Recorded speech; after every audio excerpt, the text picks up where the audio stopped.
Hey there, I would like to show you a quick review about what we are going to learn. We will learn almost everything about Git and GitHub. I will use both Visual Studio Code and also Git Kraken. And soon I will talk about what is pros and cons of both of them. The Git version that I'm using is this one. So it's up-to-date version. Even though if you're using the old version, it's completely okay. In order to use the GitHub, we have to really understand how to use Git. We will learn what is Git and we will learn how to use it. So these are the things that we are going to cover. We will see how Git works. We will cover Git merge. We will see how different variant Git merge has. We will cover Git rebase. Then we will see how we can work with GitHub, how things really work. And these are almost everything that you have to learn. So let's get started. Before we start, we have to install some stuff. They are really easy to install, but I still want to mention a few things. At first, you need to download Visual Studio Code. If you don't have, then we will download the Git. You click here, you get the installation file, and then you basically do the next. Also in documentation, they have videos how you can install it if you're really struggling with installation. About Git installation, I want to mention a few things. While you are installing, it will ask you about default editor. You can really skip these things, but I will recommend you to choose the Visual Studio Code, so it's going to be easier for you if you try to edit something. The next thing is that the default, the branch name is going to be master.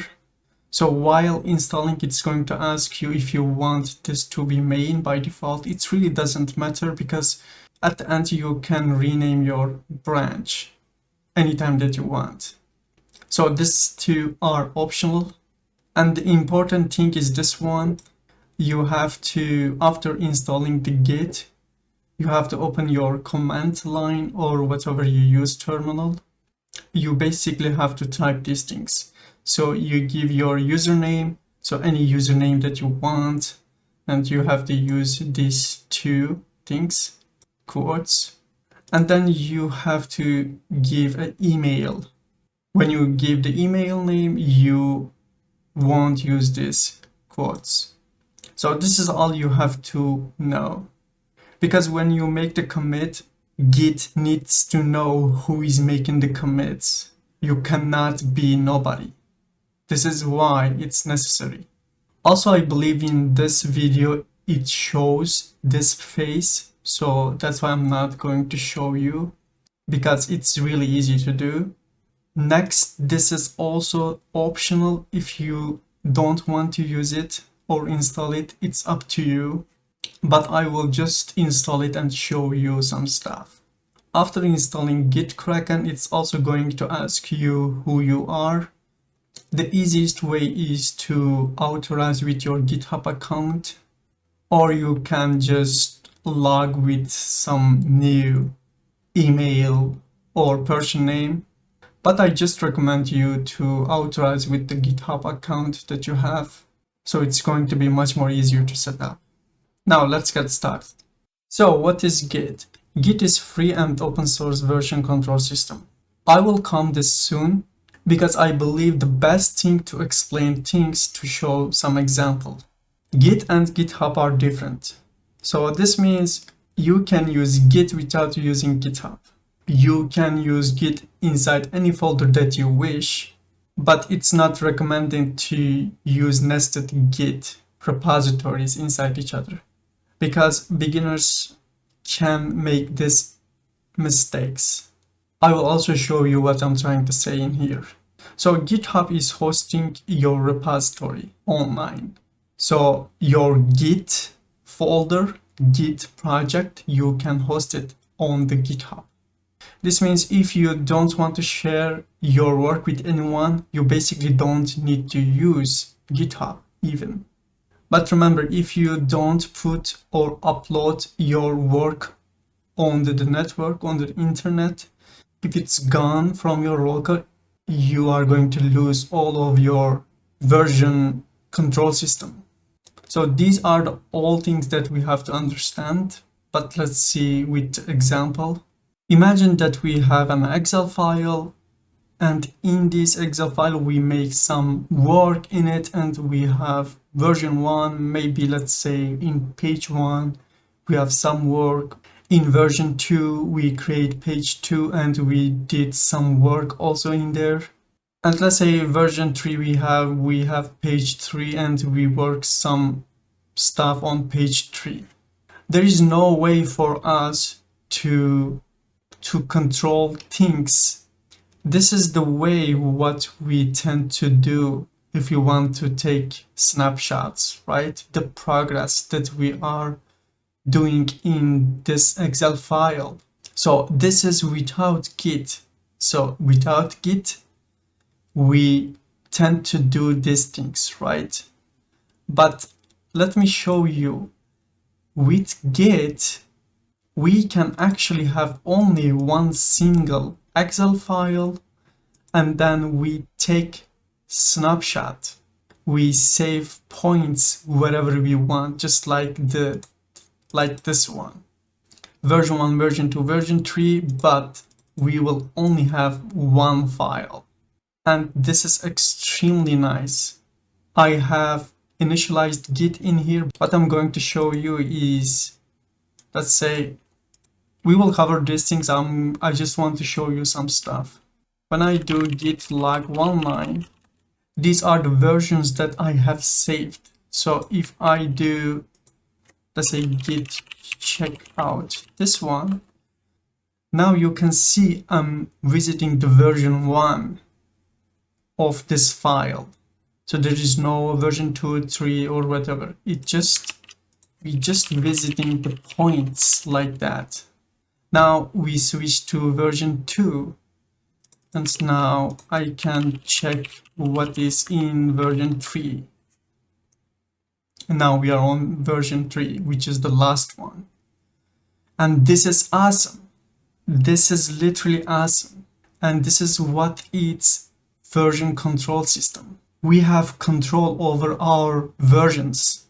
Now we understand what is this. Let's start to create things from scratch. Go any folder in your computer that you want to create a folder. I'm on this location and I will create new folder. And I will call this learning Git. By the way, about command line, why I'm not using the command line?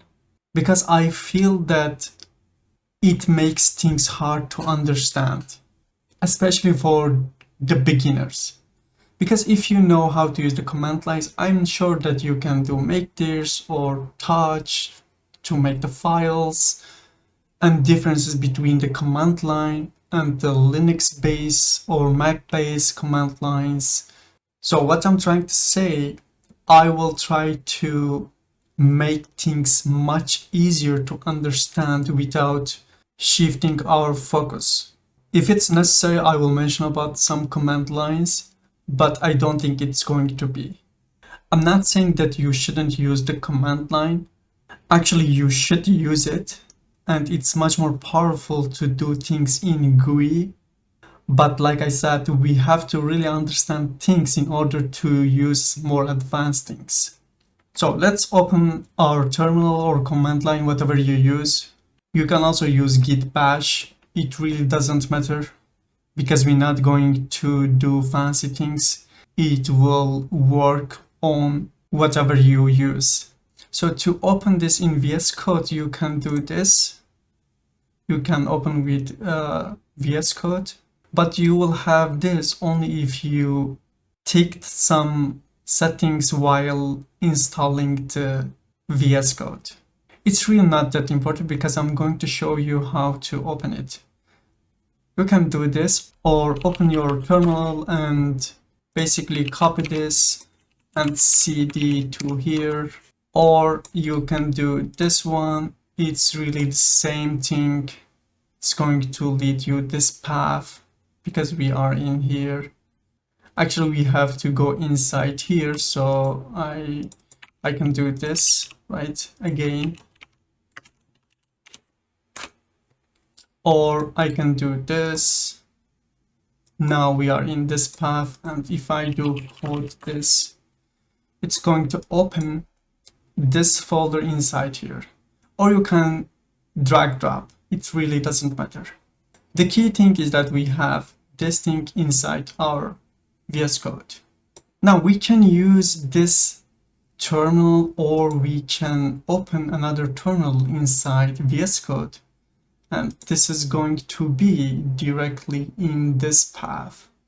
So we can type in here, it really doesn't matter. You can use PowerShell, you can use Git bash. In this case, I will switch to Git bash because it's going to show us branch's name, which will be much more easier to understand things.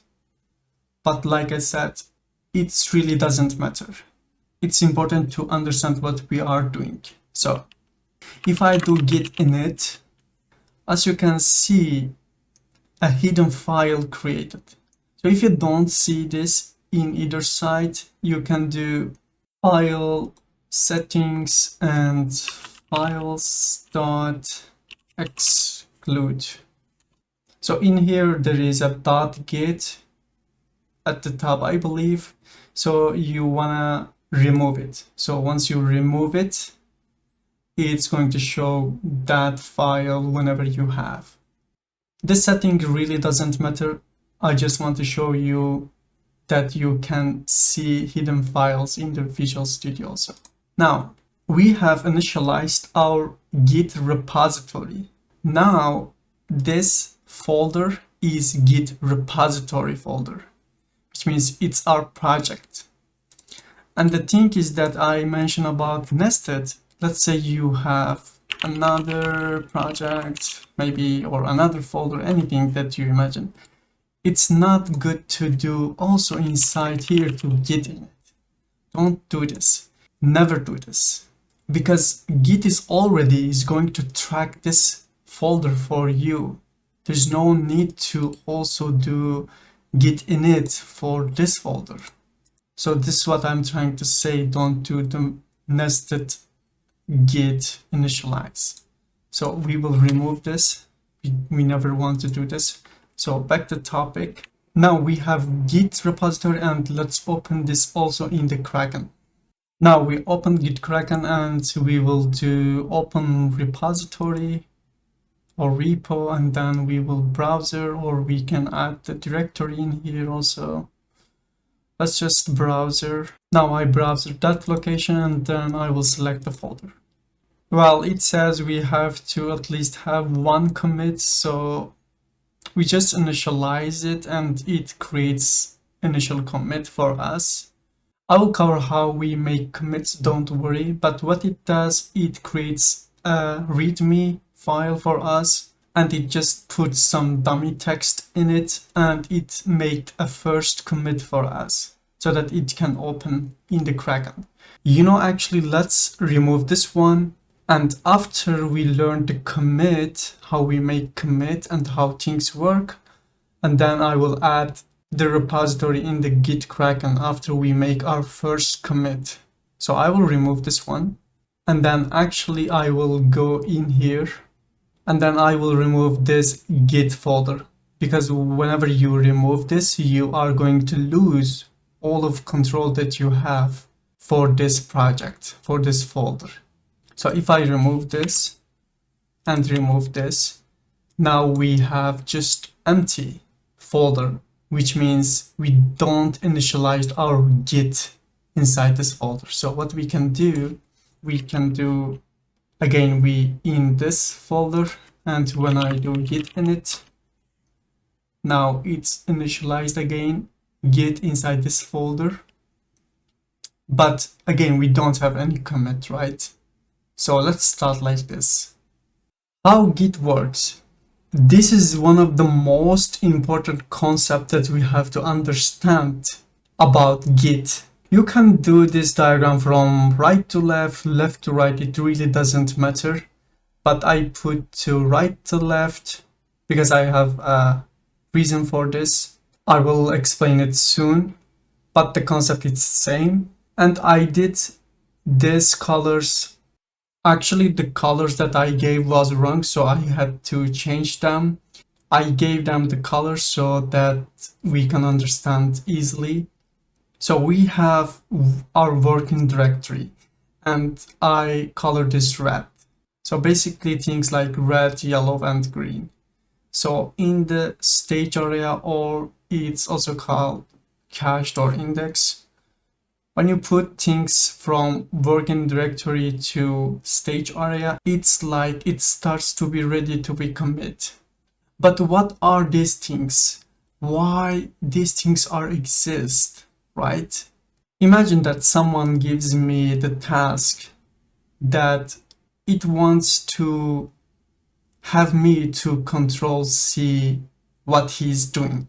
In this case, I have to know what this person is currently do and what this person doing the change over the time so that I can understand and see the difference what he's been doing. And these are exist for this purpose. So currently when you have a file, let's say it's on your working directory. Let's say I have an A file in here. It's in my working directory. So Git doesn't know which file it should follow, it should like watch for. Maybe you don't want to watch all of your files in here, right? Maybe you just want to follow or see the change for the only one file. And this is why the stage area exists. You say, hey, I want you to, let's say, watch this file. And whenever you do change things and a bunch of different things happens in here, and then only then you start to commit, which means, okay, these are the change I made for this file or these files, whatever you give the stage area. And then you say, hey, Git, now you can commit, you can save, you can make snapshot for these things that I made change. So this is why Git will understand, okay, this is your working directory, this is what you gave me, now I can understand what you're doing, what you want me to understand, the things changed in this folder. This is the whole idea. In practice, it's going to make much more sense, this diagram, but it's really important for us to understand these two and these three actually. So let's see everything in the code, so it's going to make much more sense. Let's create a file. I'll just give this x1 name. You can do text file or any file that you want. I will just give it x1 to make things simple. Now, as soon as I did this, now you see that things happen in here. I will cover this soon, but a few things that we have to understand at first. Now if I do git status, there's something happening here. Now what is this? Remember I said that Git will not know which file it should track. So right now this is our working directory, right? And we have Git initialized. And so now we have to tell the Git, hey, I want you to follow this x1 file that I have created. Because you have to do this manually. Maybe you have 100 file and you only want to Git to track only one file or maybe two. It's up to you to tell the Git that I want you to track these things. So in other words, we will say, hey, Git, I will give you this file to stage area so that you can follow the things. Git will still know that we have this file, but if you notice it's U, which means untracked. So when we do git status, it says untracked files. which means we have this file which is untracked, and we can do git add the file name to put this file into the stage area. So if I do git add xtab, it's going to automatically give this file.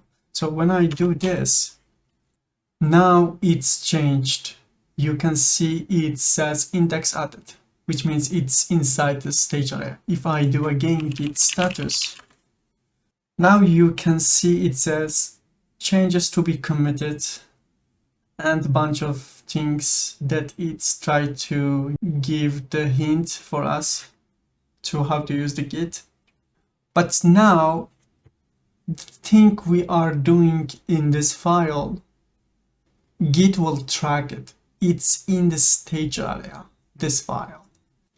If I do x2, the x2 is not going to be in the staged area.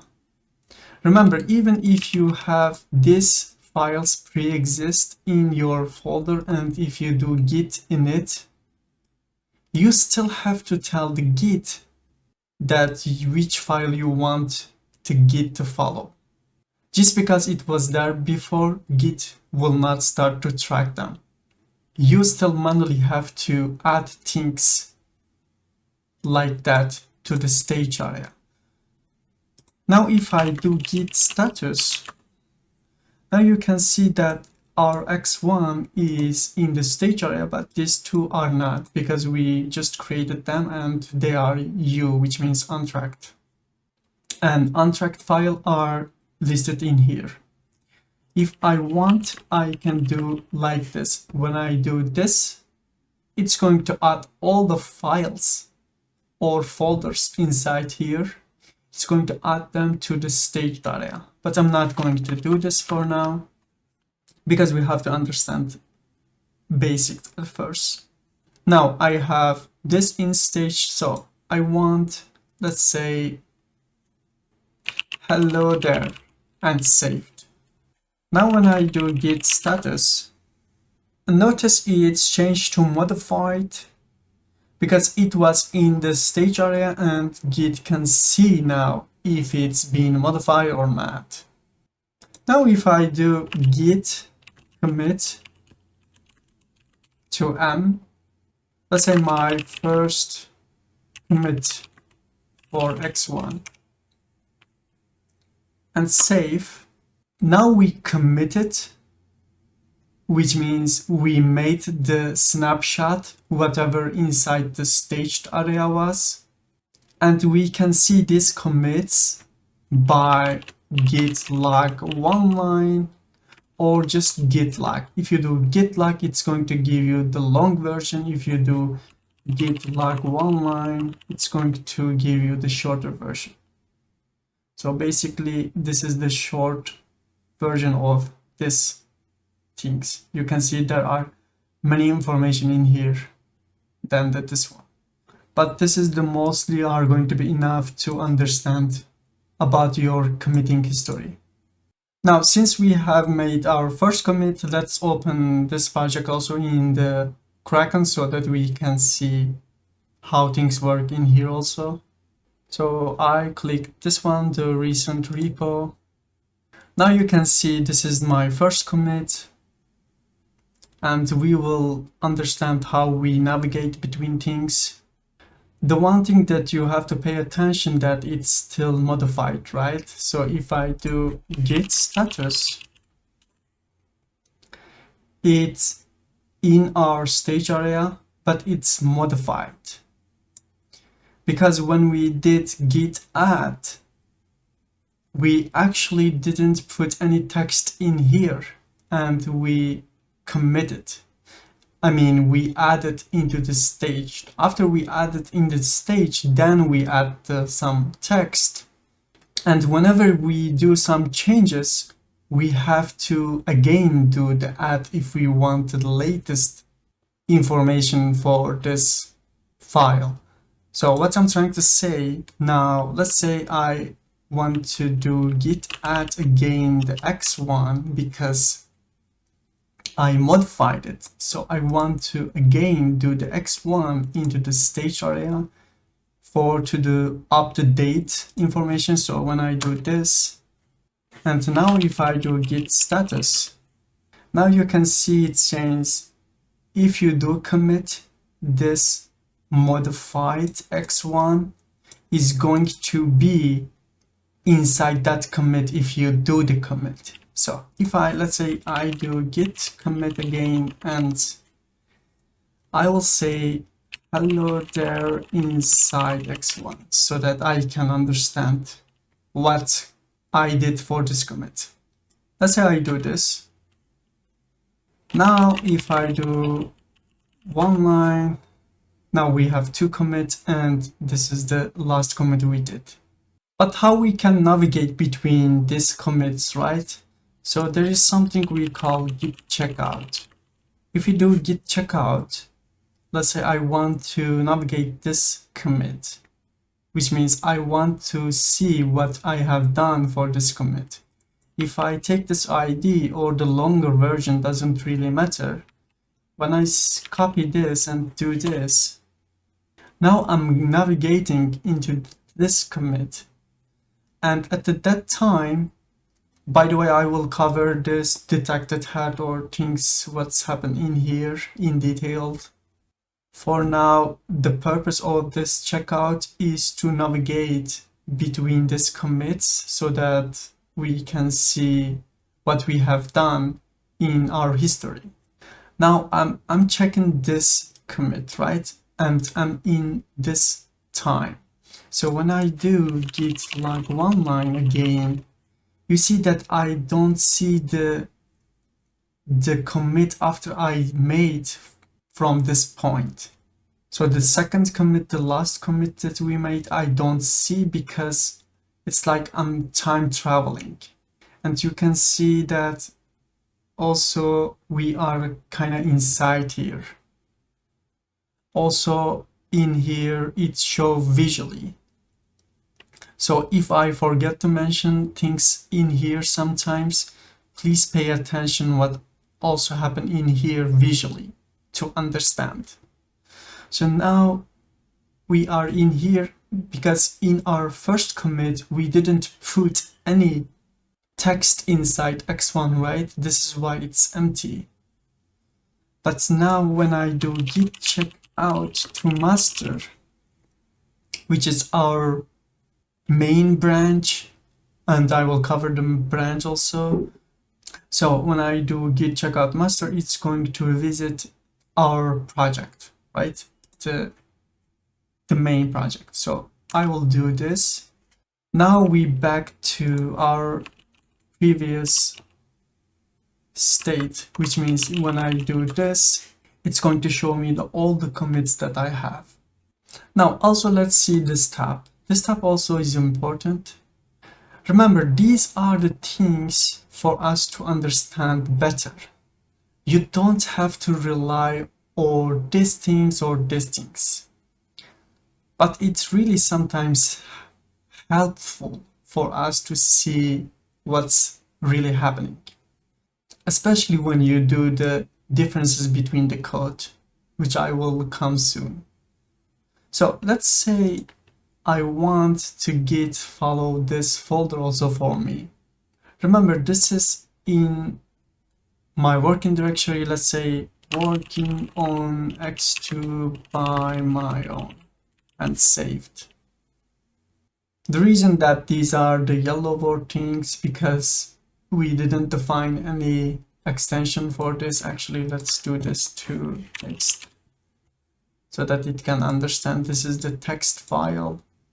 Now if I do git add to x2.text file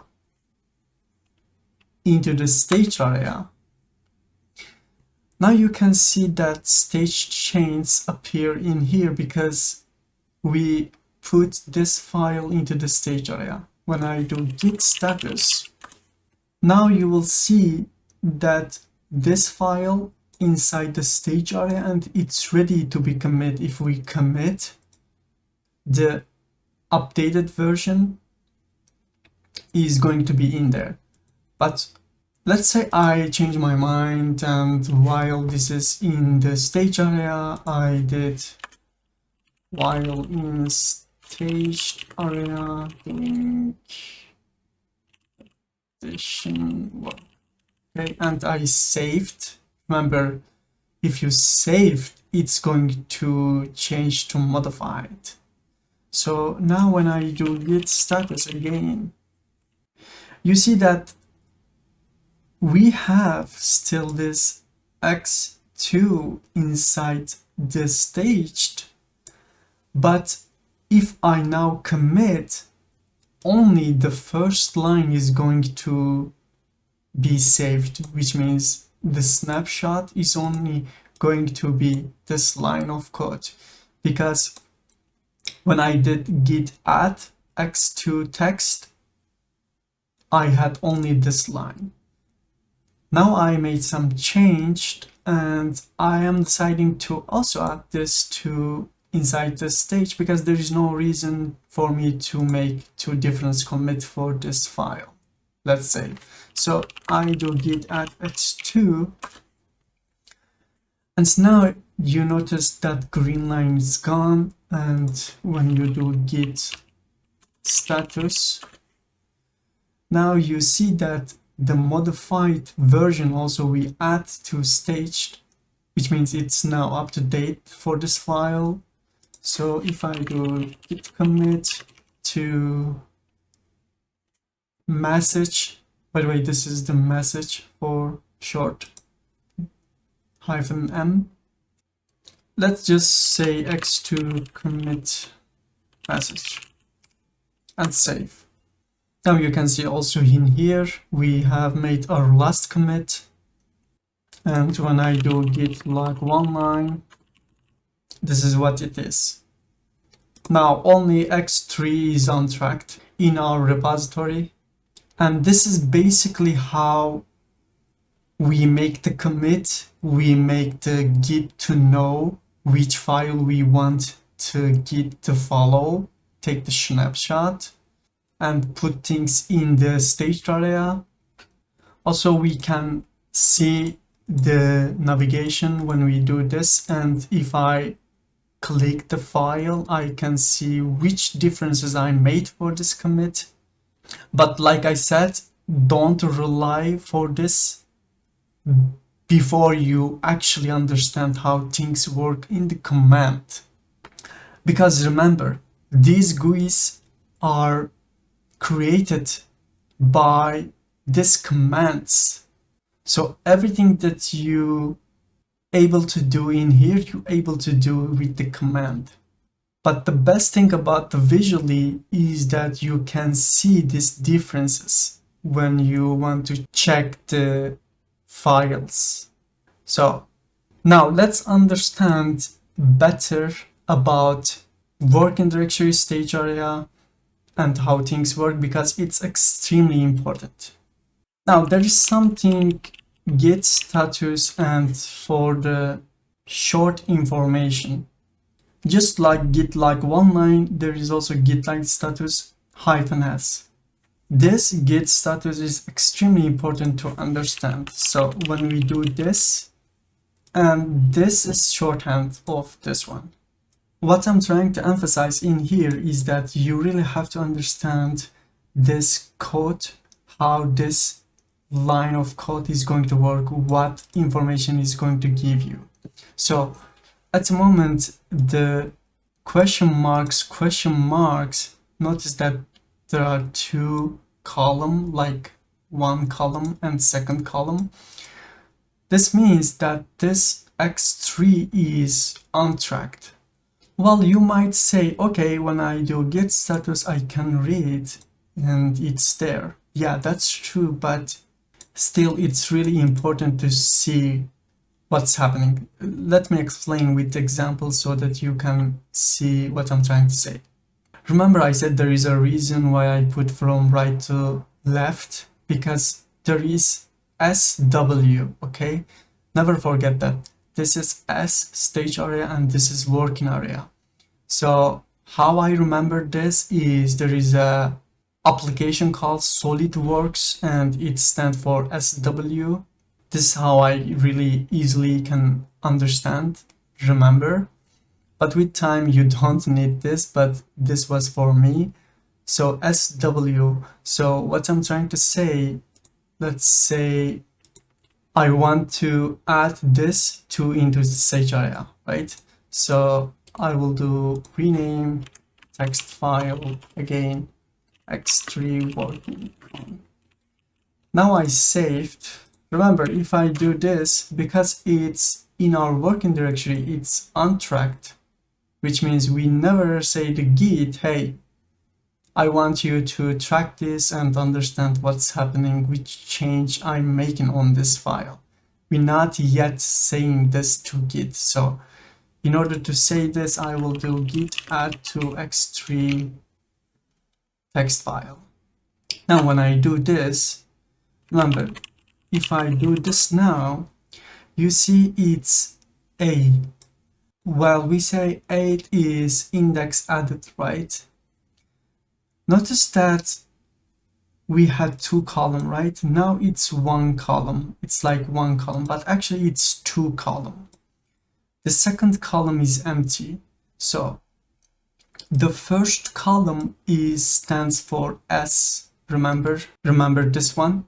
This is S. So it's staged area. So currently it's in S staged area is added to staged area. But as soon as I do some work after staged and save, now when I do again this, notice there is second column. So it says, hey, in stage area you added this file, it's in there, but after you add it into the staged area, now you modify it on the working directory, which means you haven't added this modified version into the staged area. And this is why I said SW. Remember, staged and second one is working directory. So when I do git add again x3, now I'm adding this modified version into the stage area. So if I do again the status this, now you see that this modified is gone. And this is extremely important to understand. Don't underestimate this. The difference between what you're doing into the stage area and working directory is extremely important to understand. Because let's say I do this right and saved. When I do git status, now it's like that. So I just want to commit, right? And x3 worked. And I committed this one.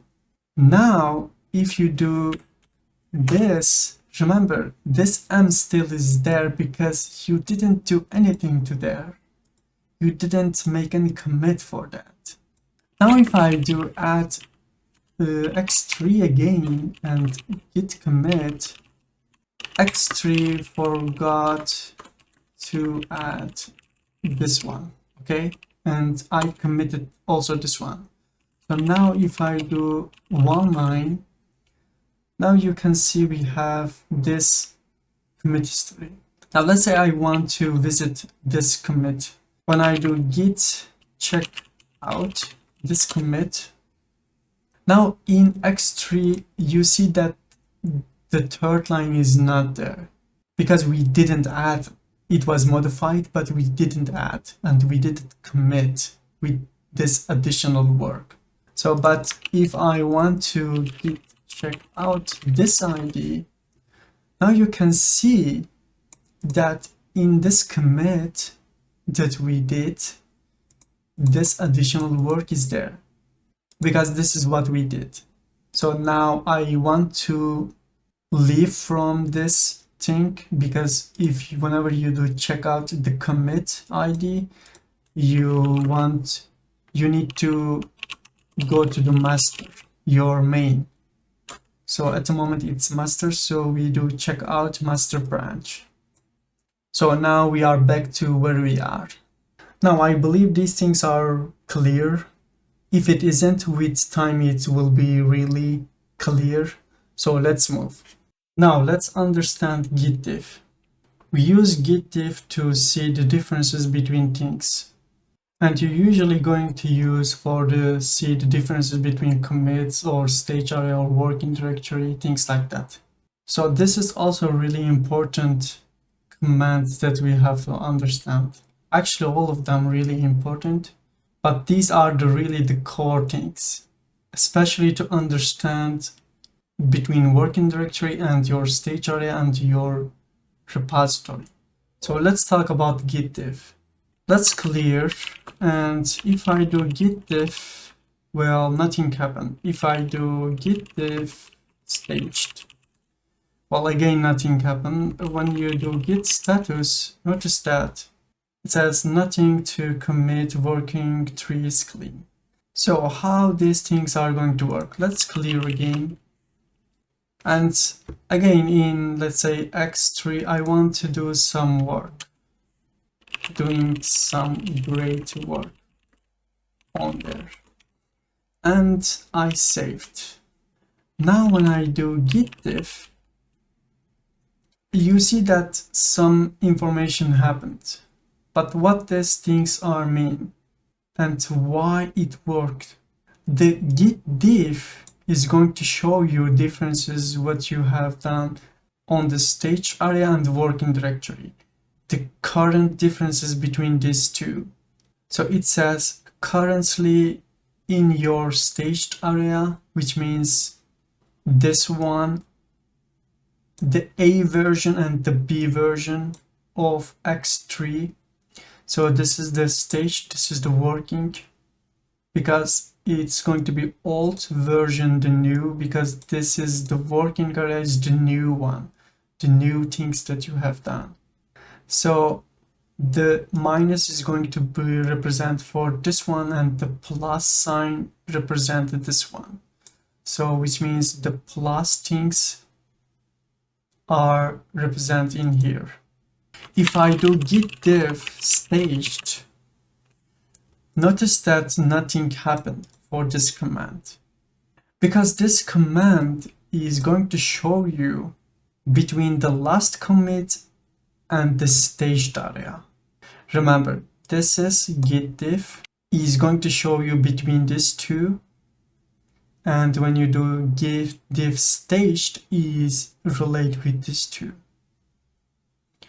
So let's do this and imagine now we did this change. Remember, if I do git status s, which means in working directory we modified that x3, but now if I do git add to x3 into the staged area, now you see it's modified and it's in the staged area. Even though you can do this, you see that it's in the staged area.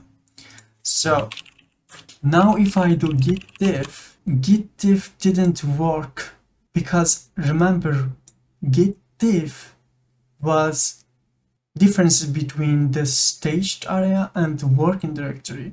At the moment we don't have any work on the working directory, right? We add these changes that we have made in the working directory, we add them into the staged area.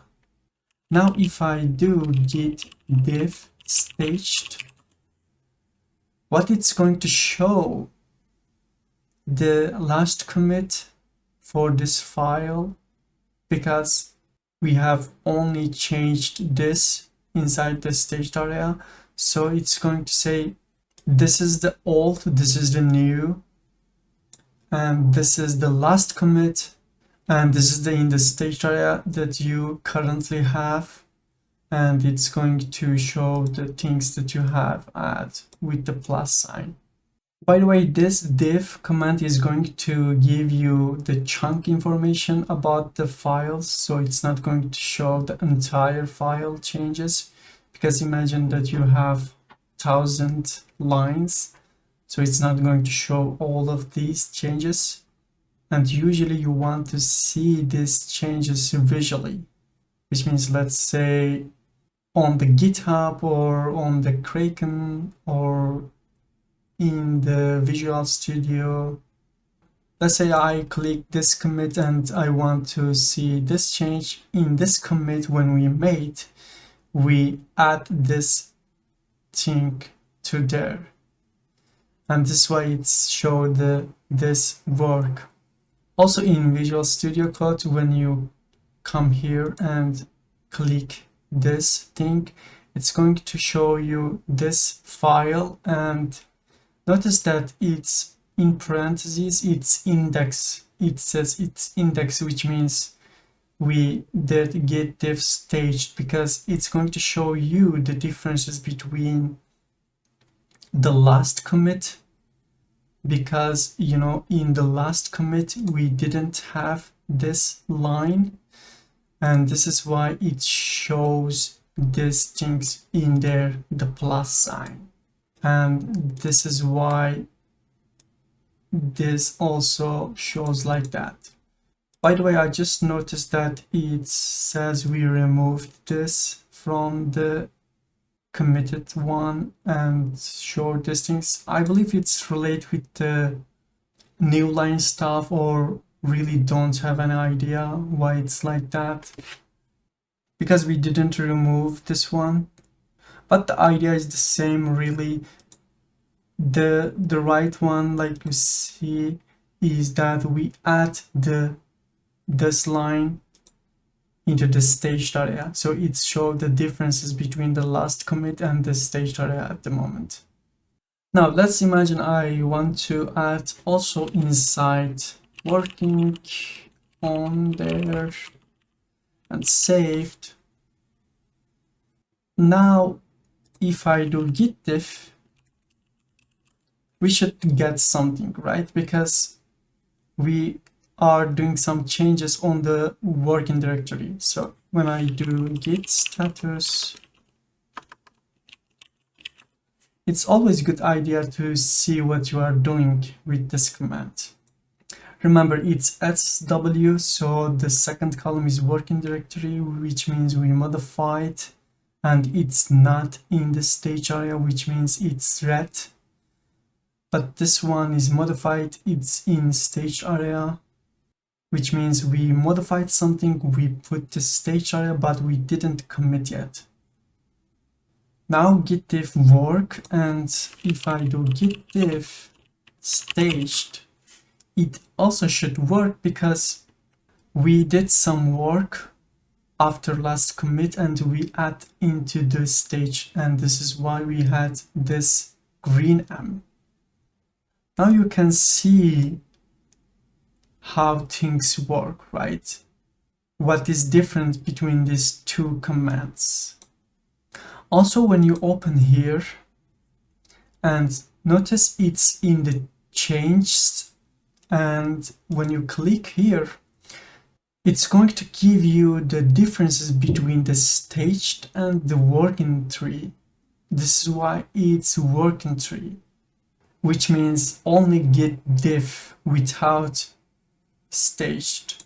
So this is this. Also, there is a command called git status like this. When you do this, it's going to give you all the information about the changes. So git status again. Now you can see it gives the status about what you have done, and also it's going to give you the differences between last commit and staged area, also the staged area and working directory. It's going to give you all of the information about what you are doing right now, and it's called git status -vd. So this is how git diff works. The main takeaway is that understand the differences between staged working and last commit and staged area. Again, you can do git diff to watch differences between these two, and git diff staged, two differences between these two. Let's move. Now let's talk about restore. I will close all of these and let's check what we have, our own last stuff that we did. We have some change, but we didn't commit or did anything to them. So I will cover this too later to restore. So let's understand the basic and then we will move here. Let's assume I did this text file, I created a new one. And when I do this, you see it's untracked, right? This file is untracked, which means it's not in stage area. So let's say I do some work and saved, right? Now again, if I save, just because we didn't untrack, it's not going to update. What about if I do git restore to x4 text? What's going to happen is that git restore for the x4 text is not going to work because the git doesn't know that this file exists its staged area.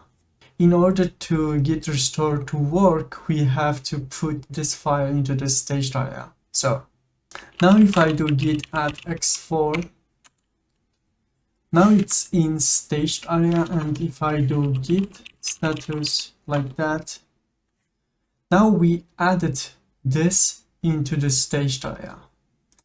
If I do git status, now we have this file into the staged, but let's say I want to do restore. How it's work? When I do git restore, and as you can see, it's staged. If I do restore on the staged file and for this file and tab enter, now you can see that it turns to again untracked, right? So it was inside here, but now just because we restored it back to the untracked. What does this mean? Let's say you add a file into the staged area and you change your mind and you want to say, hey, I don't want this file to be in the staged area, and you do git restore staged and the file name, it's going to move to the untracked file list. But I want to do something different. Let's again add this x4 to the staged area. Remember, at the moment it's not there, but let's say I did git add x4 again, and now it's in the staged area. When I do this also you can see, but remember, right now x4 only inside the staged area. So if I do additional work after staged and save, now when I do this, it says x4 appended to staged area and then modified, and this modified version is not staged yet. It's not up to date. So when you do git status again, you see that the modified not staged is x4 is in there. So now if I do git restore without doing staged, when I do git restore for this file, when I saved, now you can see that that line is gone. So we restored our modification. So when I do this, you see it's back to the staged, like the modification is gone. What if I do again, let's say this, again saved, And notice we back to old version. And let's see also in here, what if I do this instead, this one? If I do git restore staged and this file, now you can see that it's back to the untracked, and the things that we have done didn't restore. It just removed this file from the staged, and it leaves whatever it has inside. It will not restore these things. I'm showing you also the status so that you can understand easily how things work with the short version and the long version, because you really have to understand how things work. Now, what about X3? Now, if you see in here, also you can do these things manually with this minus stuff. You know, when you do this, it's going to unstaged change, which means it's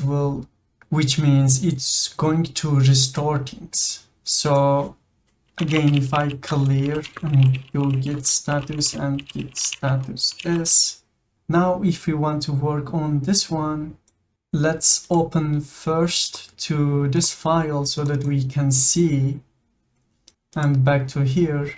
Now you can see that we have green, which means we modified into the working directory, which means it's in stage we modified, but we didn't add that modified into the staged area again.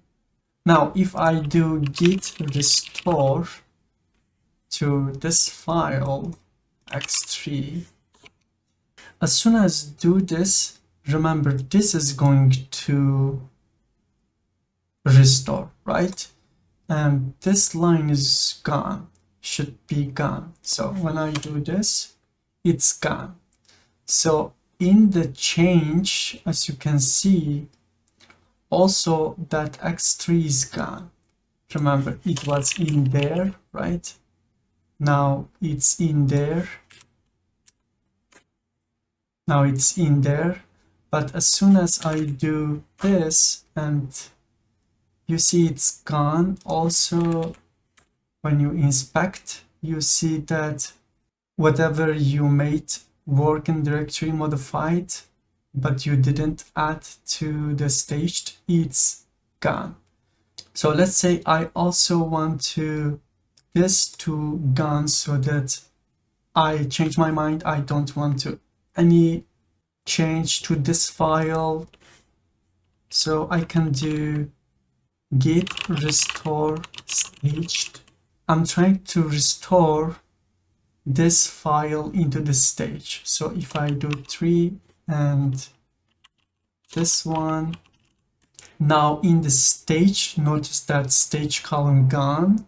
And when I do this, now the stage gone, but notice that in the stage we have this line, right? We made this line, we add the stage. Just because we restored, this line is going to be there for us. So when I do git status now, you see that it's modified.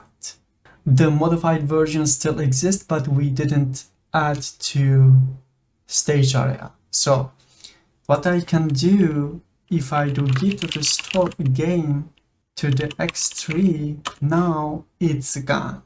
The change we made on the working directory for this file is also gone.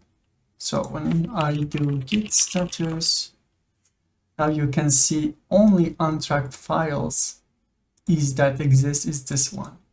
This file is there because we haven't yet added this file into the stage and then commit. This file hasn't commit yet. It's not in any snapshot. This is why it's still there.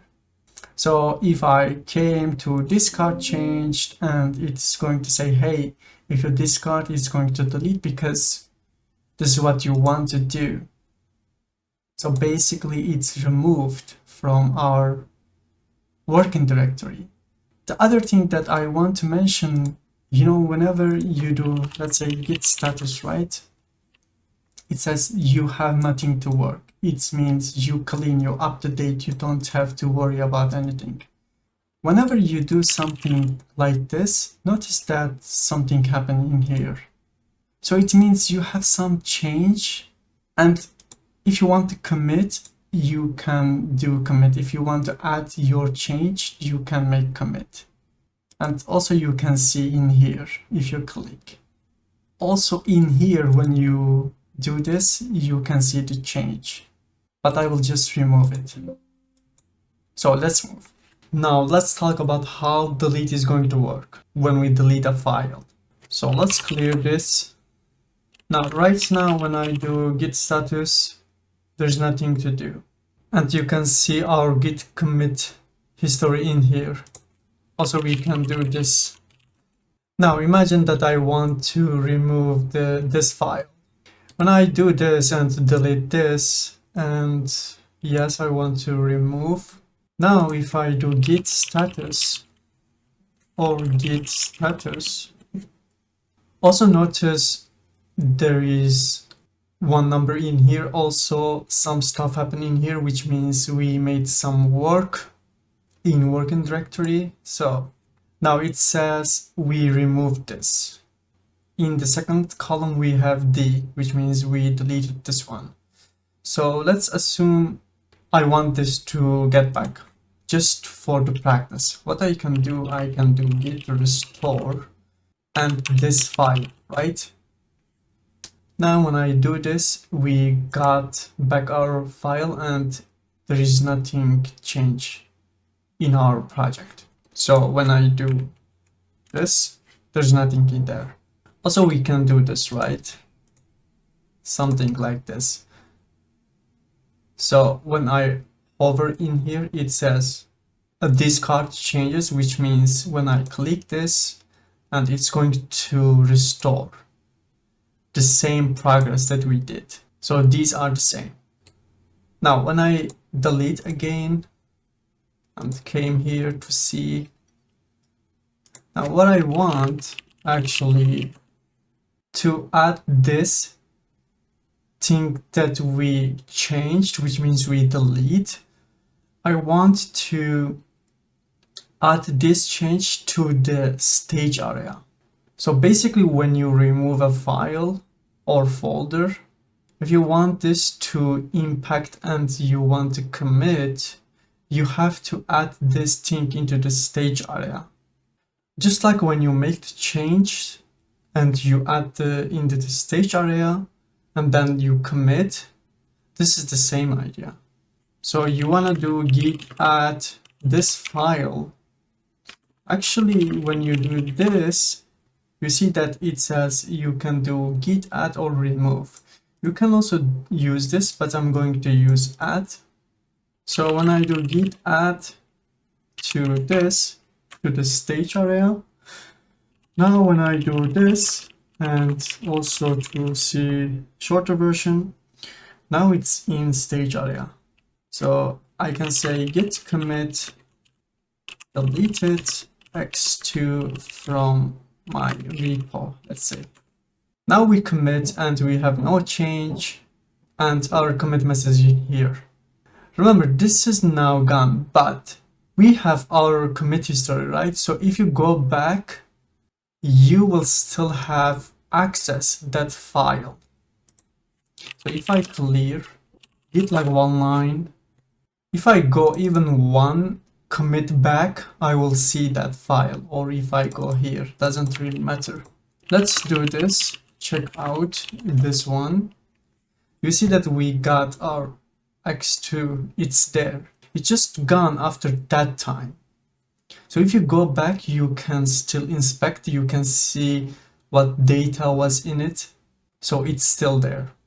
Now let's go to git checkout master. So this is how you can remove things.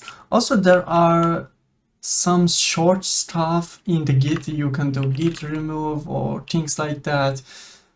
But I'm not fan of the using these things because I believe it brings complexity. Because in order to understand how things work, we have to see what's really happening behind the scene, and then we can use commands like this. Commands that doing things faster.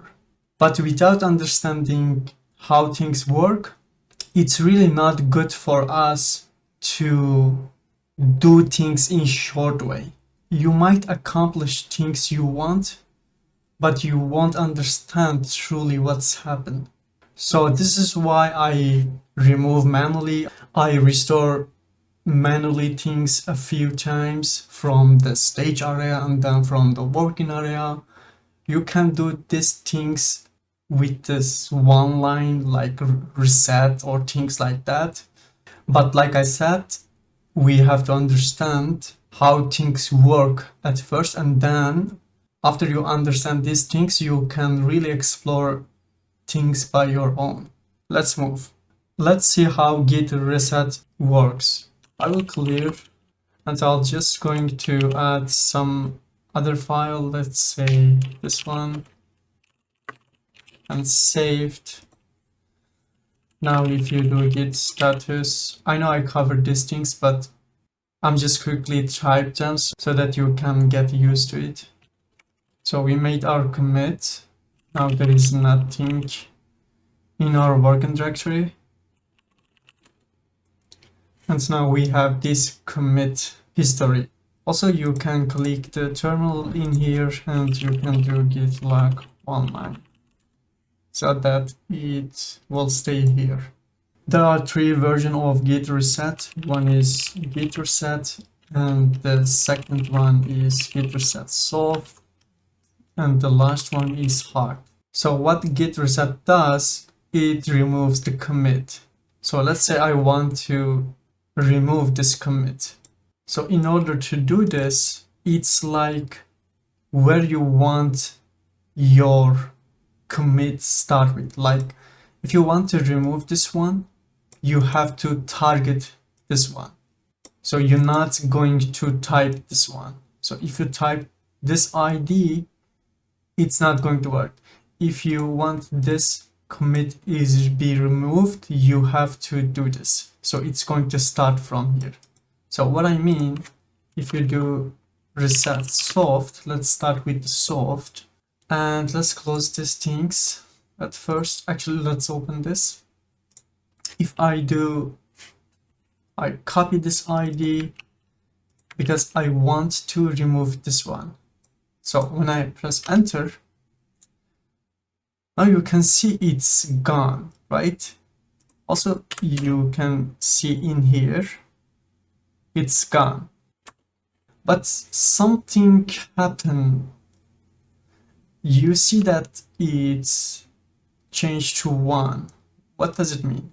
This means it removes that commit, but whatever you did in this commit, it's going to take these things and it will put inside your stage, so that maybe somehow you made a mistake, you change your mind, and still it's there. So when I do git status like that, or git status, you see that this file is there. It's in our stage area, but our commit is gone. So somehow if you want to, if you're really sure, you can remove or discard or restore. But what I'm going to do, I will just add it again. I mean, I will commit because I don't need to add because it's already in the stage, this file. So I will do commit, adding again x5 commit and save. Now you see commit is there. Also, we can inspect in here. Now what I want, I will do git reset. I won't put hard or soft. I will just do git reset and I will do again this ID because I want to go one commit back. Also, you can do this something like header 1. It means move one commit before header, and if you do second, it's going to target this ID, and so on and so forth. You can also use this. It's common thing to do. But I'm going to put ID and save. Now, notice that again something changed, but when I do git status like that, it seems like, okay, we got our commit, right? We deleted our commit, I mean.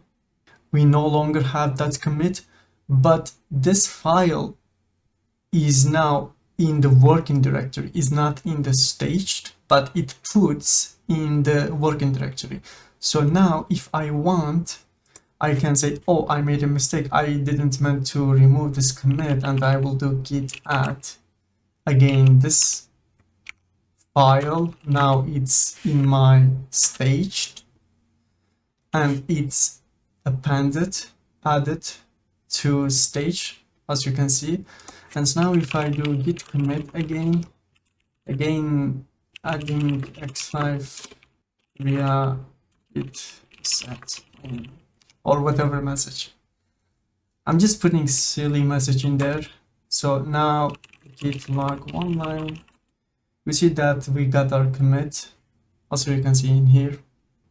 Now when it comes to git reset hard, and again same ID, because this ID is not going to change. And by the way, each time we make a commit, the ID is going to be unique. So even though we do git add and commit, it's going to be different commit ID that we are doing in here. So when we do this, now, just because we did hard, it's gone. It's not in staged or in the working directory. These works that we have done, it's completely gone. There is a way to get these things to back with the Git reflog, but it has 30 days for you to get back your removed commit. We will get there, but basically this is gone. When you use git reset, you have to be really careful, especially when you use git reset hard. So right now it's in here, it still shows in here because in the VS Code we open it, but when I close this, it's gone. I can't access that file again. You see when we do git status also it's clean. Let's move. I want to show you about git clean, which is going to be something useful to see what it does. Imagine that I have these files that I have created like that and saved. Now if I do git status like that, these are in there.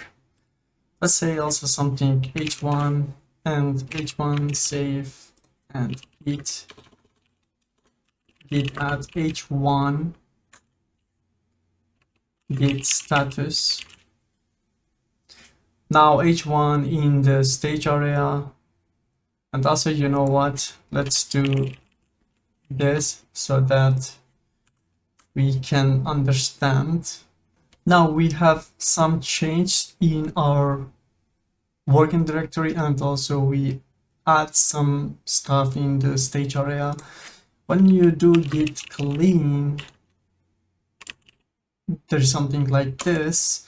You will see which things are going to be removed from your working directory. So this is the short way to, let's say you add some files in the working directory and you just want to remove them in easy way instead of right click delete. And you can do git clean delete and force delete. When you do this, now these files are gone, those in the directory, working directory. So when I do git status again, notice that this command didn't touch your stage area. I showed this because to understand this command better. So let's move. Actually, before moving, I want to show you another short way. Remember that we did restore and restore to remove these things from the stage area. Remember, if I do git status, when we do git restore staged and we type the file name and it's moved to not staged, there is something. If you do git reset on that file h1, remember at the moment it's in stage, and also there is modified version in the working directory. So when we do this, what's happening is this file is moved to our working directory. The content didn't change or didn't remove, but it moves this file to the untracked, which means in our working directory. So if you do again git add h1, you want to do this. So this is another short way to do things in Git instead using the restore.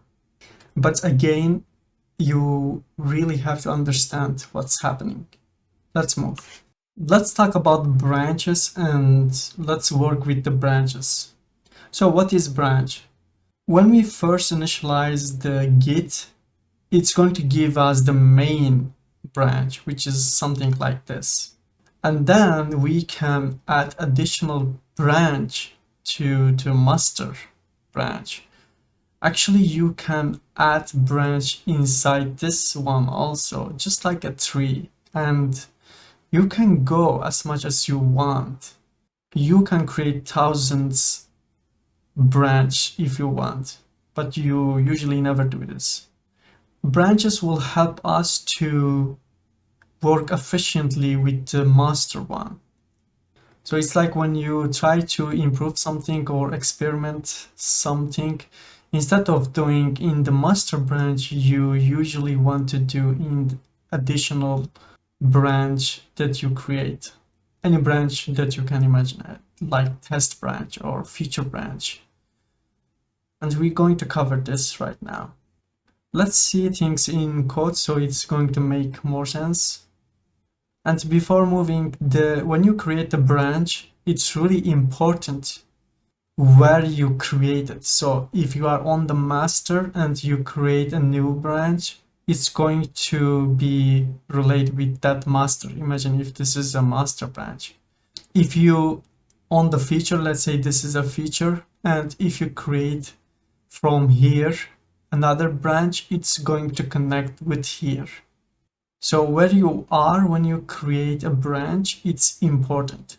The place you are on whenever you want to create a branch, it's important where you are. So let's see things in code. As you can see, we have this commit history in our repository. And at the moment, my hat, which means the place where I am right now, is on the master and on this commit. So the hat is the place where we are at the moment. So it points to the master branch and we are on this commit. Now let's assume I want to add a feature branch to this master or any branch that you can imagine, let's say test maybe, because I want to experiment things. So I will do git switch and this and test. If I do this, it's going to create a new branch. But I'm not going to do this. Before I will do this. So you see this is the list of the branch. Instead of switch, you can also do git check out like this, and you do this, and it's going to create new branch for you. It's your preference which one you're going to use. And the switch is new update to make things more easy to understand. So let's say I use this and I did test. and I saved. Now if I do branch, you see that I have test, and as soon as I created it switched it, right? So I created it switched to the test branch. Also you can see at the moment master and test are on the same spot because it's going to create new branch based on which branch we were on. So this is why it's at the moment the same. So if I do git log one line, you see that our head is on the test branch, also on the master branch. Because remember this diagram right now, let's say this is the commit, master commit, the last commit. It creates the new branch and it's there. We didn't create any commit after it. This is why it's at the same line. Now let's move. Let's assume I did t1 text file and adding t1 test and saved. Now I will do git add this file and git commit. Remember, whatever commit you're doing, you have to pay attention which branch you are on. So we are on the test branch. I will say t1 testing by test branch. Usually don't do this because it's going to be obvious which branch we are making our commits. So let's save. Again, now if I do git branch, see we are on the test branch and we create a new commit based on this branch. So this last commit is on test branch, and this is why the master branch shows in here, because we moved from master to test branch. I can do also t2, and there is no need to also add something. I can just do this, git commit and t2 added. Now if I do this, you see we create new commit on this branch. You can switch between branch when you do this. Git switch to master, let's say it's going to switch to the master. Also you can do git checkout to the, let's say, test again. Git checkout, you can use it for the commits, you can use for the branch, but git switch is only for branch. You can use git switch only for the branch. So if I do this, it's going to check this branch. Let's go our master again. Remember, when you do git log one line on here, you're not going to see the commits on the test branch, because test branch is on another branch, you know. This is why you cannot see those commits inside the master branch. So what is the idea of the branch? Well, we made some commits, and then if we okay with these things, we want to merge things with the master. We say, okay, I like this feature and I did some test and I'm okay with that, and I will just merge with the master. And this is the idea behind these things, to make things easily to control, because only with the commits you can't have control that much. And notice that when we create a test branch, we had all the files that were exist in the master branch. So this is why I said it's important where you create your branch. Let's do something like this. We are on the master branch, right? And I want to go this commit. When I do git checkout in this one, now it says we are in the detected height state, and it says you can look around and make changes, make commits or whatever. So it says if you want to create a new branch, you can do this. So what I want, since I'm on that commit, the first commit we did, because as you can see the head is on here at the moment. Also you can see in here, also you can do git log one line, you can see where you are. And now I only have this x1 file. What I can do if I do git switch and this, let's say learning branch, and I saved. Now what's happened, we create a new branch based on the first commit we had. So at the moment the learning branch starts from here and we have only this file. Let's say I want to do x2 because the x2 was wrong one and now I want to experiment with that, and I did this and best feature and save. Now you can do add git commit to. Now what's happened that we create a new commit on this branch, learning branch, and you can see visually in here. Now if I do git log one line, we are going to only see these two commits. And this is why sometimes if we're really not comfortable with the command, these things can be a bit useful. So if you click here, it's going to say, hey, you create this file and these are the things that you add. You can see everything from here if you want. This is how things work. Let's move to master branch again. Let's switch to master. Now we switch to master, and if you again log, you can see that nothing has changed on the master. All the change we have done was in the branches, and this is why they are exist. Let's move.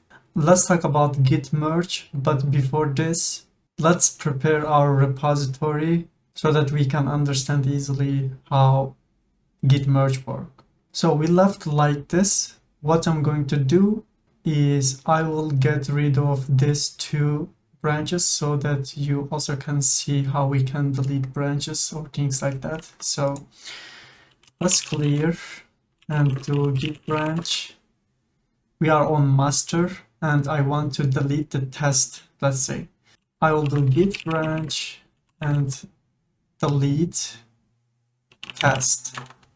When I do this, it's going to give me the error, which means it's like, hey, you create this branch, but you never merged with your master. So it's like, are you sure that you want to remove this? Maybe you make some mistakes.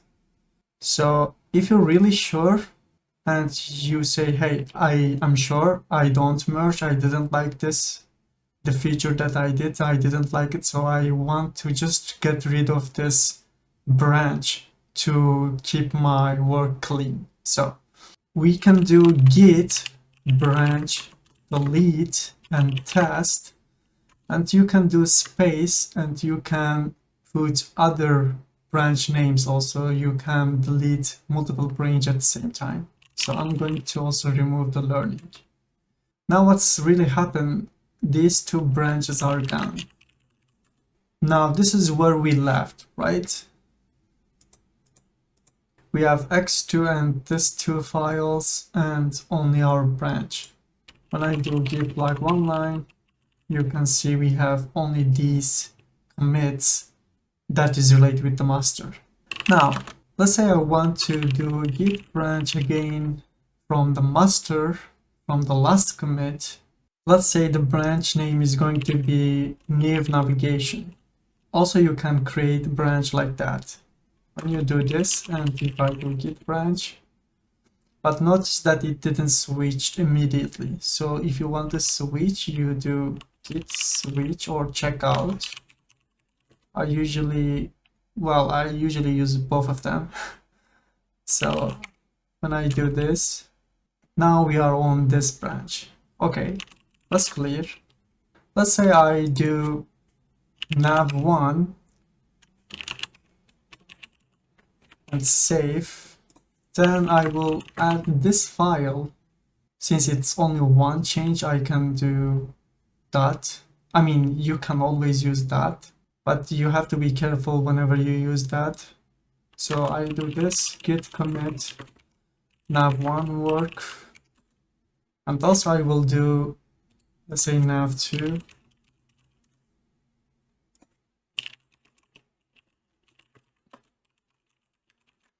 Now we have two commits on this new navigation branch. Now my intent is to merge these things to the master. So in order to do this, first I have to switch to the master. So at the moment I'm on the master, and if you can let's clear again git log online, we see that my head on the master, and there is only two branch we have. When you check this slide, you see that something called merge fast forward. Let's understand first this one. Imagine that this is our master and this is our new navigation. Well, instead of 3 commits, we have only 2 commits, right? To make things simple. Now, when I do merge, it's going to do this.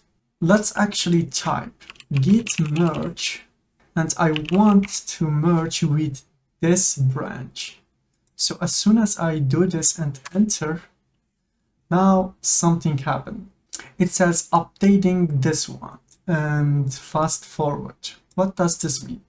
Well, if you notice, this number and this one are the same, and the fast forward means it just fast forward. So if I do git like one line, you can see that head is on the master and on the branch, but you can see that the commits were here before. Now the commits nav1 and nav2 from the nav navigation branch is now, these commits are part of the master branch, just like in slide. So this was the first situation before we merged, and this is the situation when we merged. So these commits are part of the master branch because it's fast forward merge style, which is work like this. But this doesn't mean that this new navigation removed or disappeared. No, it's still there, but our master branch became like this. Also, you can see in here, they are on the same spot. If I go to switch to the new navigation, now you can see that we still have this commits, right? Or git checkout master, git log one line, and before the master was on here, right? And this is how merge work. But in order to understand how other merge things work, let's undo what we done in here and see the other merge styles. But how we can undo? Remember, what I want to do is on the master branch, I want to go to this commit. So if I want to back to this commit and remove these 2 commits, what I can do, I will grab this ID and I will do git reset hard and put the ID. Now I back to the position that we didn't merge. So now when I do git log one line, you see that everything is just like the before that we start to merge. Now let's see this one. There's also merge no ff, which means no fast forward. If you apply this, let's do this. Again, we are on the master branch because we want to merge with the master. We want the feature or the new navigation to be inside the master.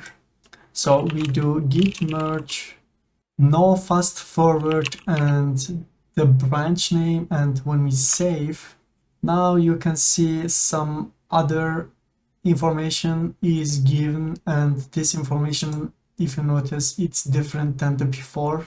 It didn't say fast forward or something. And as you can see, also the flow is different, but you don't have to rely on here. If you do like git log one line, and also if you read these things, you are going to understand what you have done. So notice we were on the master and we did one line, which means I want to see my commit history.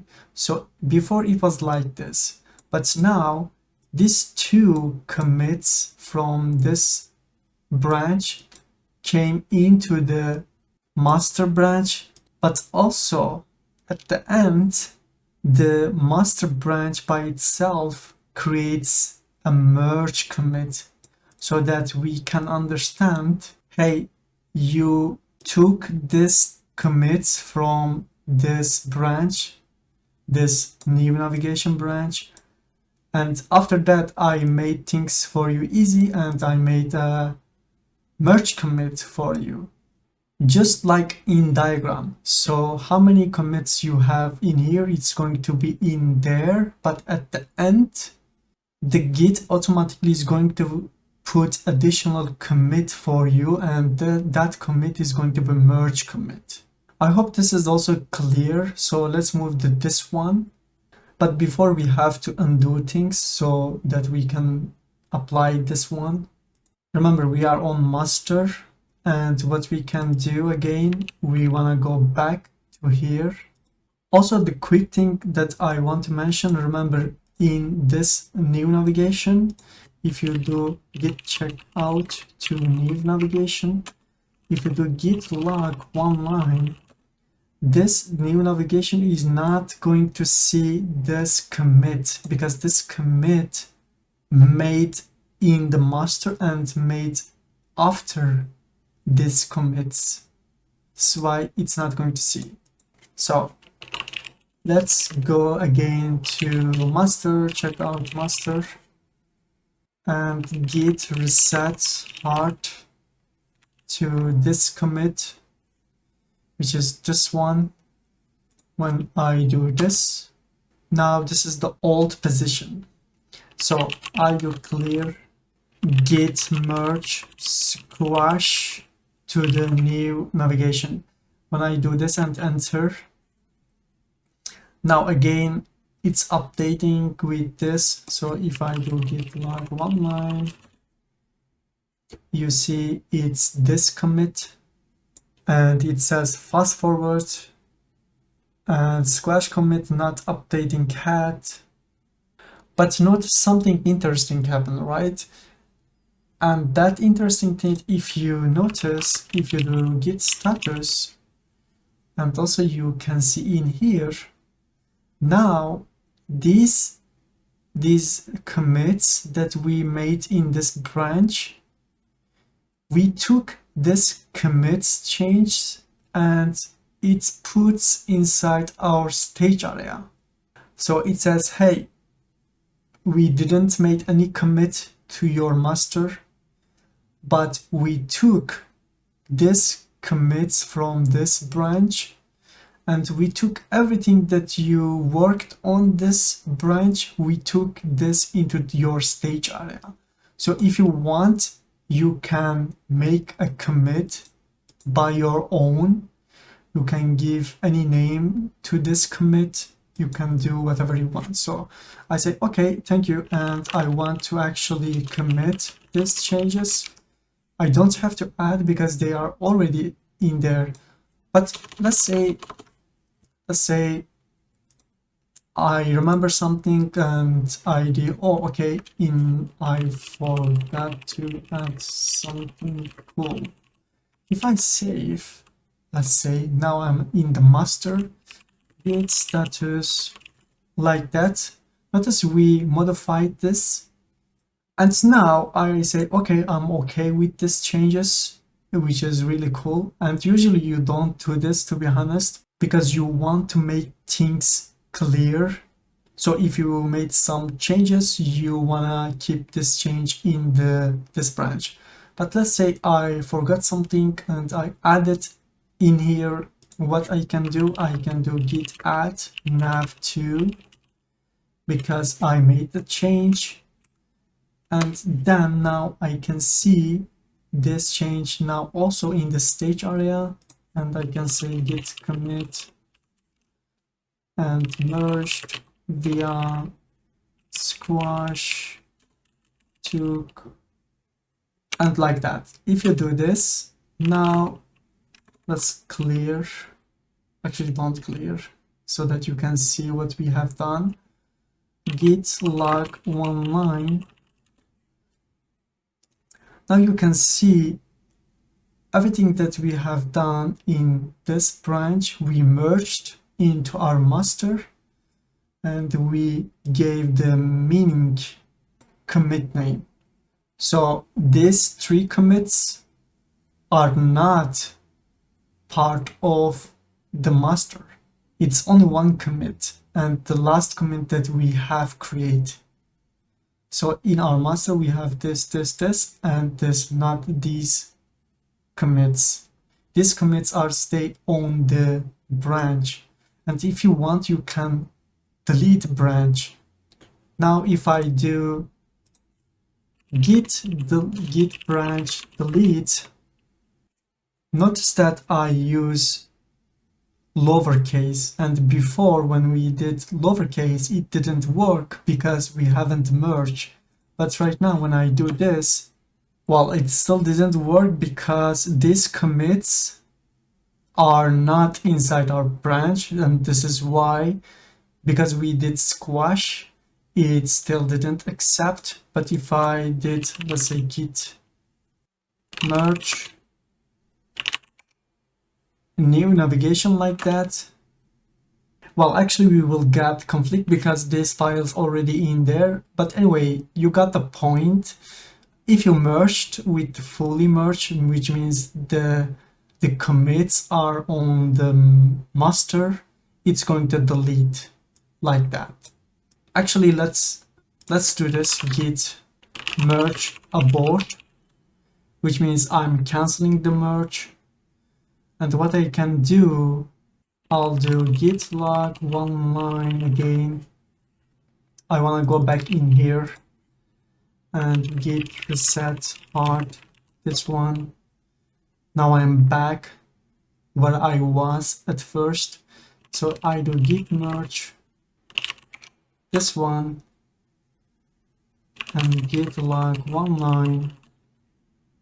Now we have these commits, and if I do git branch delete with this branch, now it's deleted because we got all the commits from there. I do git log one line, now you can see it's gone. But again, let's go back again to here, git reset hard, this one. Up until now we saw the merge types and we saw them without any conflict, and let's see how it's going to work with the conflicts. Now we are on the master branch, and imagine that I want to add a footer text, and I will do some changes. Let's say some silly things by, let's say we did this changes and we saved git add git commit footer. Now we have this commit on our master. What I want, let's say git switch to new branch, new footer. Now we are in new footer branch, and inside this branch, imagine I add, let's say z1 to make really clear, and something like this. It's related to the footer again, and I did git add git commit c1 for footer, and then the second commit, git add git commit. Now we have two commits in here, and these commits are related with this file and this file. If I go to the master, you check out master. Remember, now if I want to merge, well, it's going to merge, right? Because these two files are not exist in here, and we didn't work with these three files that are exist on master. So I'm not going to do git merge with the new footer. If I do this, it's going to fast forward. We saw this, and it's going to merge without any issue. But what I'm going to do, let's say I will again switch to this one. So git branch, if you can see, git switch new footer, now clear.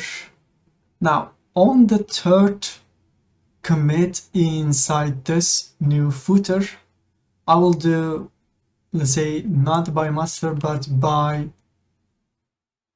a person, and save. Now we modify it, and I can do add. If you want to see git status like that, you see we modified, and git add, git commit, and my commit is going to be like this. Now we have three commits on this branch. I will do git checkout to the master. Let's clear git merge to the new footer. Now when I do this, it's going to fast forward. Now we still don't have any conflict. So what we did, let me explain. We were on branch and we did some change in here, but we didn't do any work on the master branch. So when we try to merge these changes to the master, even though the change were related to the files inside the master, we were able to merge it. Now, let's see this one. I will go back. While I'm on master git one line, what I'm going to do, I will undo things, git reset part, this one.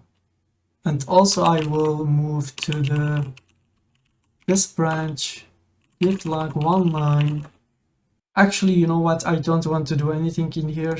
Let's just go to the checkout master. What I want to do, let's say I want to create a new file, and this file is also going to be related with the footer, and save. Git add to the commit, j1 added. Now we add a commit to the master. Also you can see in here. Now let's say I want to do git merge to the new footer.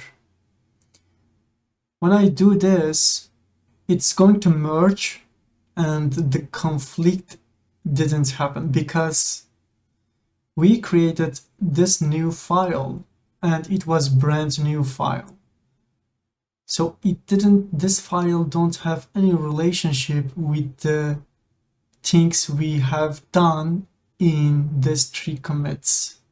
And this is why when this next commit doesn't have any relationship with these changes, it's not going to bother you with the conflict. But if it was, if it can decide if there is a conflict, it's going to give us the conflict. So let's move this stage. So notice that we merged right in here, and we have our merged commit.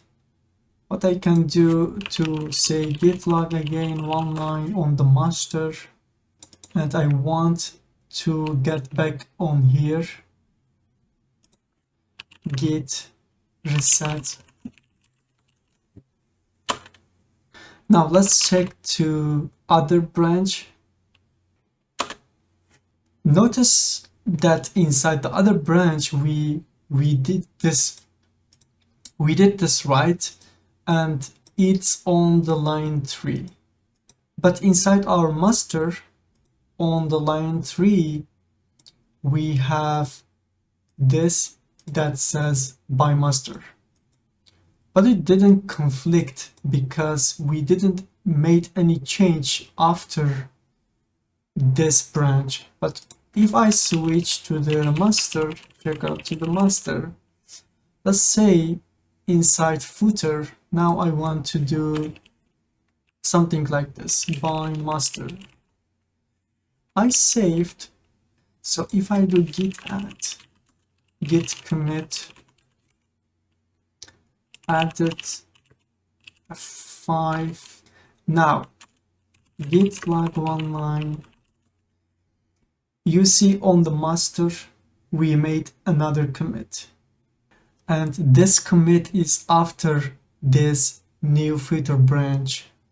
So now inside new feature at the line 3 we have F3 by a person, but in here we have F3 by master. So inside master, if I clear and if I do git merge to this branch, now you can see we have conflict. And this is really great tool to use to see how things work. Also, we can see in here, and you can see its conflict. It says we have merge changes and it's conflict. It wants us to resolve this problem. So what we can do, we will either accept the thing that we already have in the master, or we will accept the incoming, which is incoming from the new feature branch. This is why it says incoming. So we are on the master branch, and by the way, it's merging problem. That's why we have to resolve this. So if you see something like this, this means you have a conflict and you have to resolve this merging conflict. So at the moment, you can manually change or remove things, but let's say I did accept current change, which means current. What does current mean? Means we are on the master. So if I do this, it's not going to accept things came from this branch, but this only relate with this file, right? And which means these things are already added to stage, so we have no problem with these two. But in here we got problem. So if I do Control Z again, I'm on the conflict area. If I do accept incoming change, so it's going to say, okay, the incoming, the things were inside the new footer, it was like this. So if you accept this, you can accept, but let's say Control Z again. So if I say accept both change, you see that it's going to take everything that we had before until 1, 2, 3, 4, 5, and then it's going to add things came from the incoming, which is this one. So if I do Control Z again, as you can see, these are the things came from footer, you can see, and this is the current, which is master. Also, if you click on here, you have another great tool, or you can compare from here current to incoming. So this is incoming, this is current, so you can compare, or when you click in here you can see things visually, which is amazing. Let's say I close these things and I understand things actually I can't close, but if I do accept, let's say, current change because I didn't like the incoming change, I'll do accept this one. Also, if you want to really abort merge, you can say git merge abort, so it's going to abort your merging phase, which means if you do this, it's like you didn't make any merge. But we don't want to do this, we want to merge, so I do again this. And actually, just because we accept it's already in there, I think Visual Studio is already saved things we done. So anyway, so what we can do, we will do save, and if I do git status like that, I can do git add. Now we still in the merging phase, so I will do git commit solved conflict that we have, any commit message that you want, and we saved. Now we made commit and we solved our problem, which means there is no conflict anymore. We can close because we accept things are already in the master. If you want, you can do manually, you can remove, you can compare, but you really have to solve this problem because Git doesn't know which one you prefer. It's like you have in here which say A and B, so there is no way for Git to know which one you want, so you have to choose which one you want. You want A or you want B, and this is why it forces you to solve this conflict. Either you accept both or you don't accept both, or you're just going to accept one. It's up to you. After you solve this, you can commit whatever work you've done. And this is how we are solving the conflicts. Let's move. Let's talk about git stash. But before this, I will clear some stuff. So let's back to the here and also delete the branch.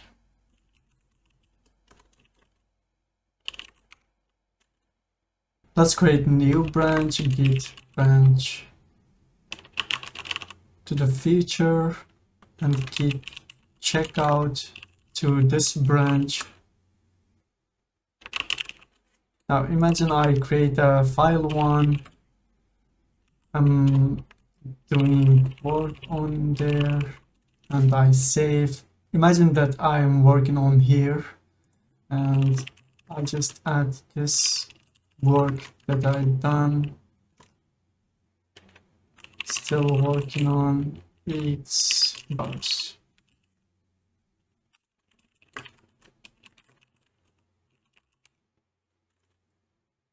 Now when I do git status, you see there is nothing to do, it's clean. So this is why I can do git checkout to the master, right? If I go again to this branch, feature branch, imagine that some other works and it's in here. Now when I do git status, you see that we have some change in, we modified and it's in working directory. So when I do git check out to the master, now we will have an error, which means you can't switch if you haven't commit your work. So in order to do this, maybe you don't want to commit your work, right? Maybe you want to stash it. So this is why stash is exist. So if you do git stash, now what's going to happen, whatever work you have done after your commit, it's going to stay in the stash. So when I do git status like that, you see there is nothing in there. But let's clear, and if I do git stash list, this is how I can see my stash list, because I did git stash, and that git stash, that work that I had in here, it's now in here. Now I can do git checkout to the master. This is really useful because imagine that you work on something but you don't want to make commit, but you have to check other branches. Or maybe some friends of you that want you to come, hey, come this branch, please help me, or check this stuff, or whatever the reason. Or maybe you just want to check around. And this is why it's really useful. Also, you can see there is a stash happen in here visually, and also this one. But the thing is that when you do git stash list, you can see everything in here. But how we can get these things? Well, let's go to the feature, check out feature. Now if I do git stash pop, remember it's in there, and if I do git, these changes are now in here, and when I do git stash list, the stash list is empty because we use the pop, which means it's going to take the latest one, which is the 0. 0 always the newest one. You can think like that. So what I mean by that, let's say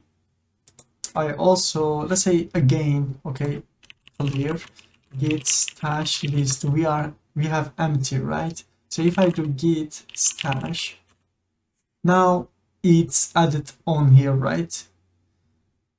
And let's say I came to this file f1, working on f1, and saved. Now what I can do, again git stash. Also, actually, before to do this, let's see the list.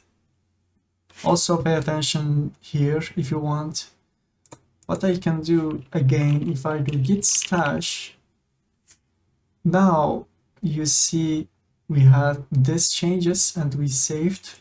If I do this, now these changes are going to stay in the stash. So git stash list, now we have 2 of them, but which one is which?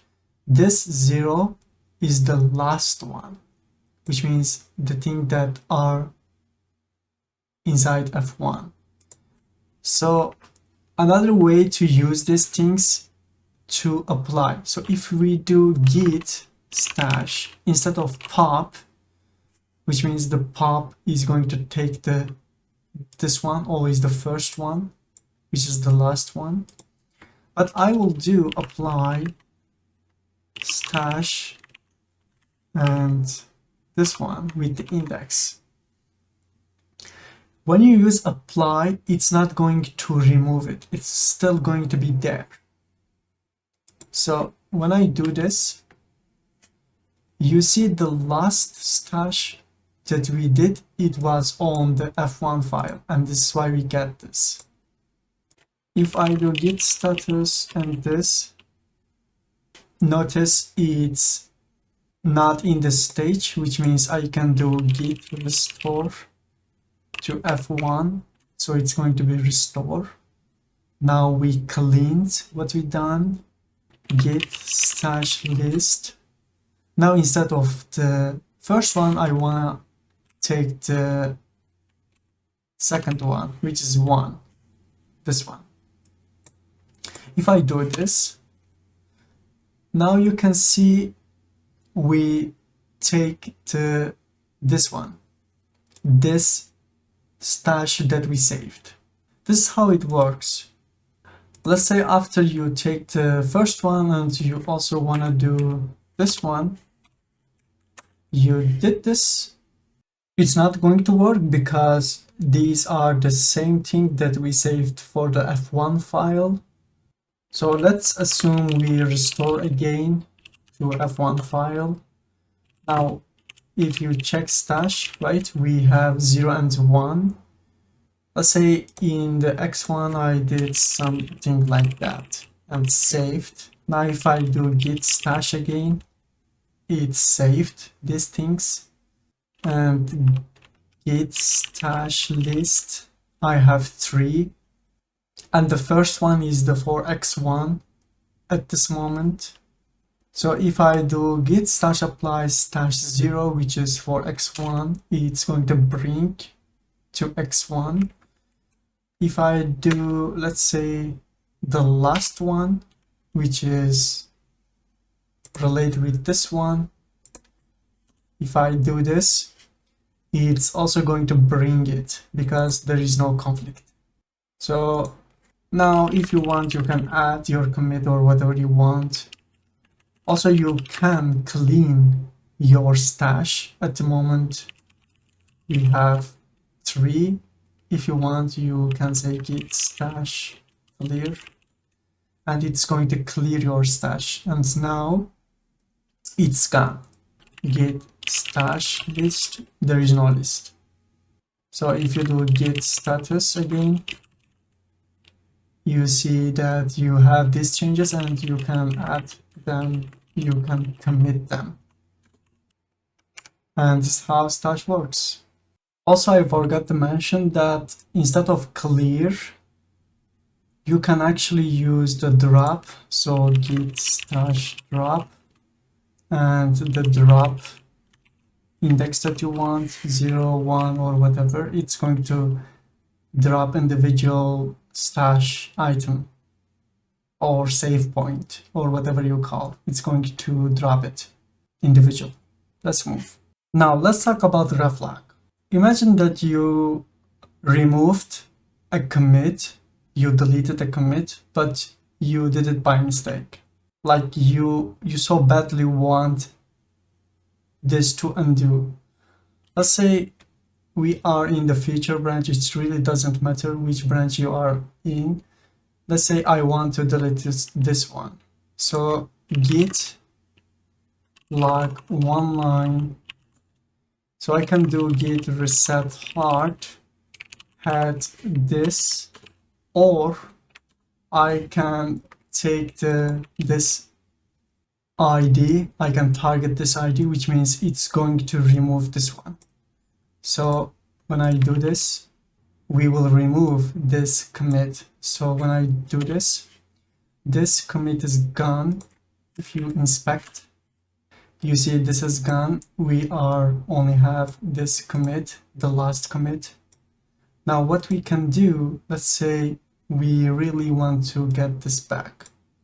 So there is something we call git reflog, and it's going to show you entire things that you deleted, entire commits or deleting branch, things like that.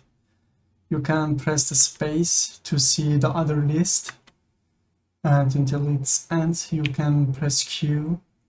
But we are going to undo this one, which means we were on the feature, and I believe it's this one, but maybe I'm wrong. Maybe it's this one. Let's try this one actually. So if I do git reset hard this ID, let's make sure had 0 reset moving. I believe it should be this one because it was the last commit, this commit we had. So it should be this one actually. So let's copy this. And remember, we did git reflog and we saw the commits. that we removed and we copy this ID. Let's clear git reset part again because we want to get back this commit. But before this, let's do git log one line so that we can see now git reset part, this one. So let's enter and let's inspect the log. As you can see, we got back our commit. So the commit we removed now is back. One thing that you have to understand, let's say you made a bunch of different commits after you removed one, and then you want to get back that commit that you removed. What's really going to happen if you have any conflict? You have to resolve these things. So it's not going to magically happen behind the scene. So you have to be careful still about bringing back stuff. Let's say you have a file, dummy file, and that file is never changed, and you made a bunch of different commits with not related with that dummy text. In this situation, when you get your commit back that is related with this dummy text, it's not going to make any conflict because you didn't work on it. But if it was the opposite, you would have conflict. So let's move. Let's see cherry pick how it works. Now we are on the feature branch and I want this commit, or let's say this commit, to be exist on the master branch. So when I copy this, let's copy this ID and let's go to the checkout to the master. And when you do one line, you see that we don't have this commit on the master, right? And you can see these are the only files that are exist on master. So in this case, if you do git cherry pick and you pass this ID, this commit ID, which is this one, when you enter, actually we get conflict because inside that feature we made some change that relate with this one. Actually, let's skip this one and see the easiest one, and then we will back to here. So how can I skip this? I can do git cherry pick to abort, which means it's going to abort. Also notice that master cherry pick, it says. Now what I want to do, let's say I want to do new branch, git switch c clean branch, let's say, or xyz. We switch to this branch, and inside here I create xyz text file, text ever, save, git add, git commit, text ever. Now I will switch to the master. Actually, let's take the ID and switch to the master. Now when I do git cherry pick and this ID, now it brings that commit, whatever we did, and it brings it into the master. So now when I do git log one line, now we have this base text inside our master branch. This commit we made inside the other branch, we got it inside our master. So back to that merging issue we had before. Let's say inside this file on the master we have these things, right? So if I check out to this again, now in this branch I want to remove all of this. I don't wanna anything in here, and I saved. git add git commit removing x3. Now what I want to do, I want to get this commit that I create in this, and I want it to be inside my master. So I do git switch master. Now you can see in the master we have these things, but when I do git cherry pick and that ID, that commit ID, when I press enter, it's going to bring everything from there, because just like merging, it's not going to complain. If we had change after that commit that we had inside this one, what I mean, let's undo and explain it better. Now if you do git log 19, we made this one, right? We are on the master. So what I want to get back, so git reset part, this one. Now in the master we removed it, and in the XYZ we have this one, which is removing everything inside here. But now in the master I want to do something like this. I have made from master and save. Now if I do git add git commit changing stuff in x3 from master. Now when I do git 19, you see that we have made a commit which is related with this file, and now I want to cherry pick that commit from XYZ branch. So let's go git check out XYZ git log 19 and copy this git check out master clean git cherry pick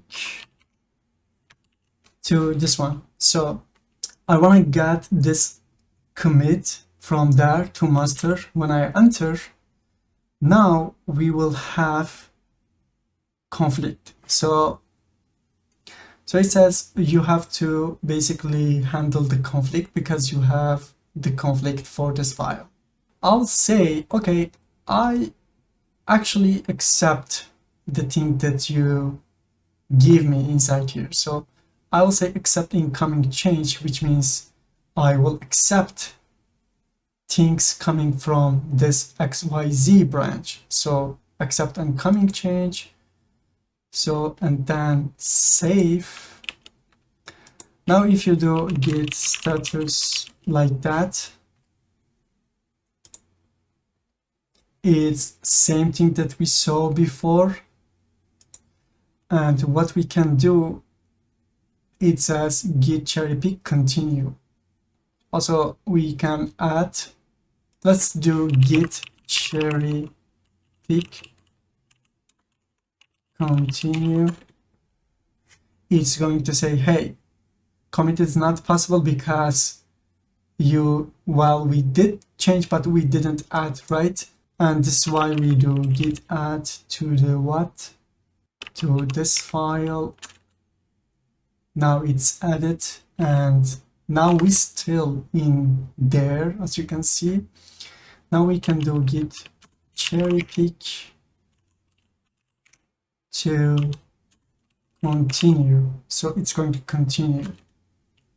So it's open this commit message. So if you want, you can edit a commit message, edit it.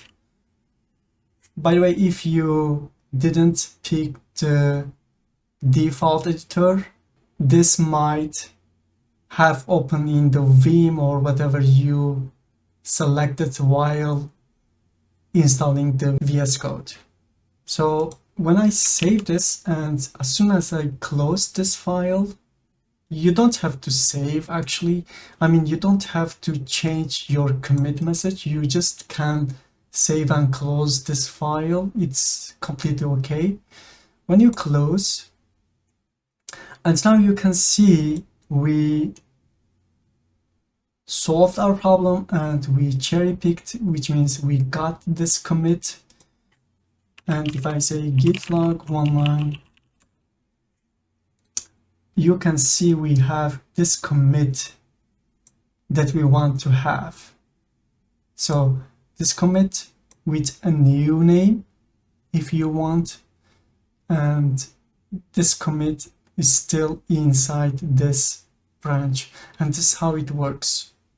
So remember, when you do cherry pick or the reflog, things like that, if there is a conflict, still you have to think about how to solve it, which means you have to know what you are doing. If you really don't know what you are doing, let's say, you can't just take any commits from anywhere. You have to know what you're doing. So let's move. Let's talk about tags, how it works. Let's clear this one. And again, give like one line.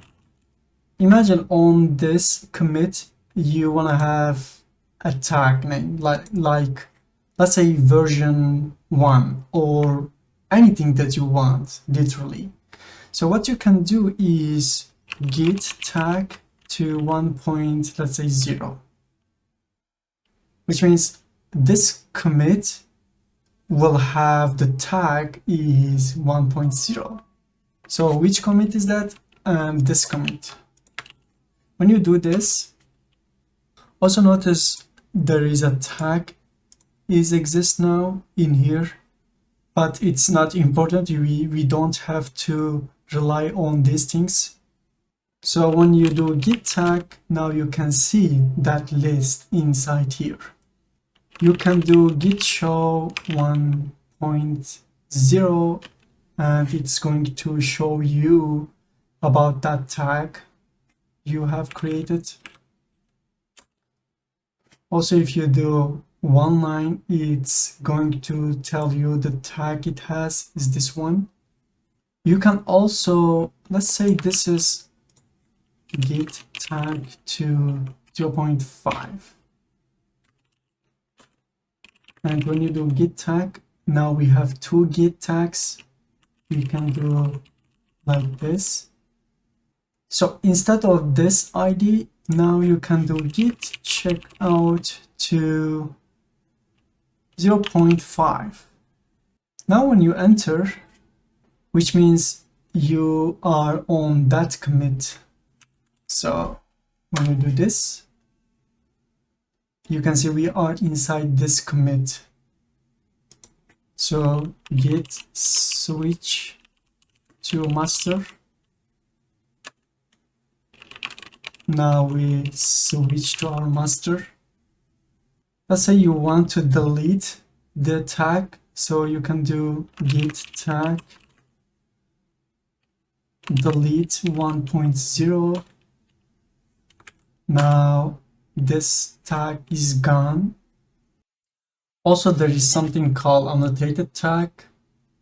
At the moment we just have this tag, and how annotated tag works, let's say for this commit, I just want to do git tag and annotated tag, and it's going to be 0.8 version, let's say, and I will put the commit ID and then message. This is tag message, and save. Now when I do log, you can see this tag is on there, but say clear git show 0.8. Now you can see that this message we typed, it's in there. So you can see it says this is the tiger and date, and basically you have message for the tag. just like you have for the commit. So this is how tags work, but I'm going to remove all of them.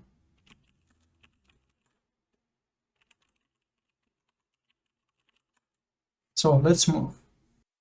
Let's see how rebase work. The idea is that, let's say you want to improve a feature. So while improving this feature, most of the time, while improving this feature, you will have extra commit on the master branch. So what you have to do, you want to be up to date while you are making your improvement for this feature.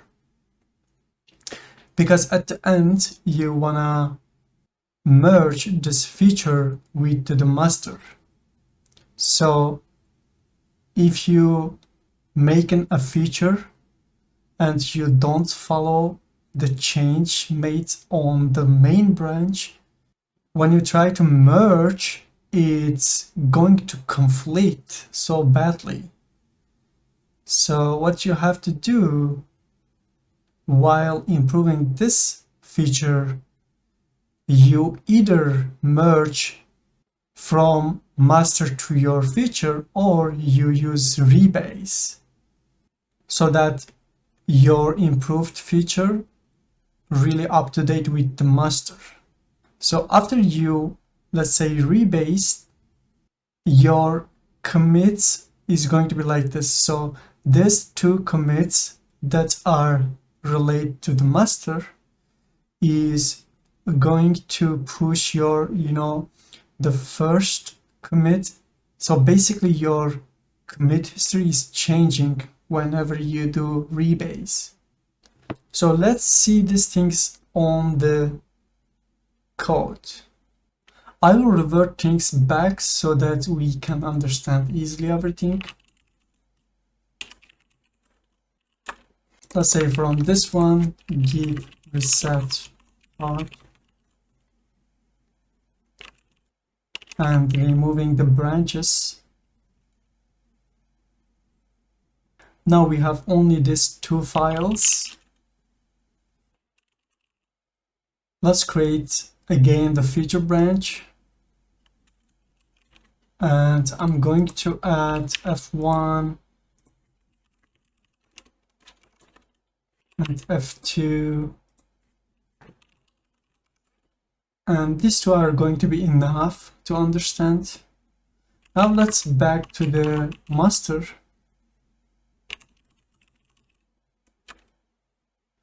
Now we are on master and I want to, let's say I did some work on here, right? And master works. And maybe these works are going to be related to the feature that you want to improve, that you try to improve.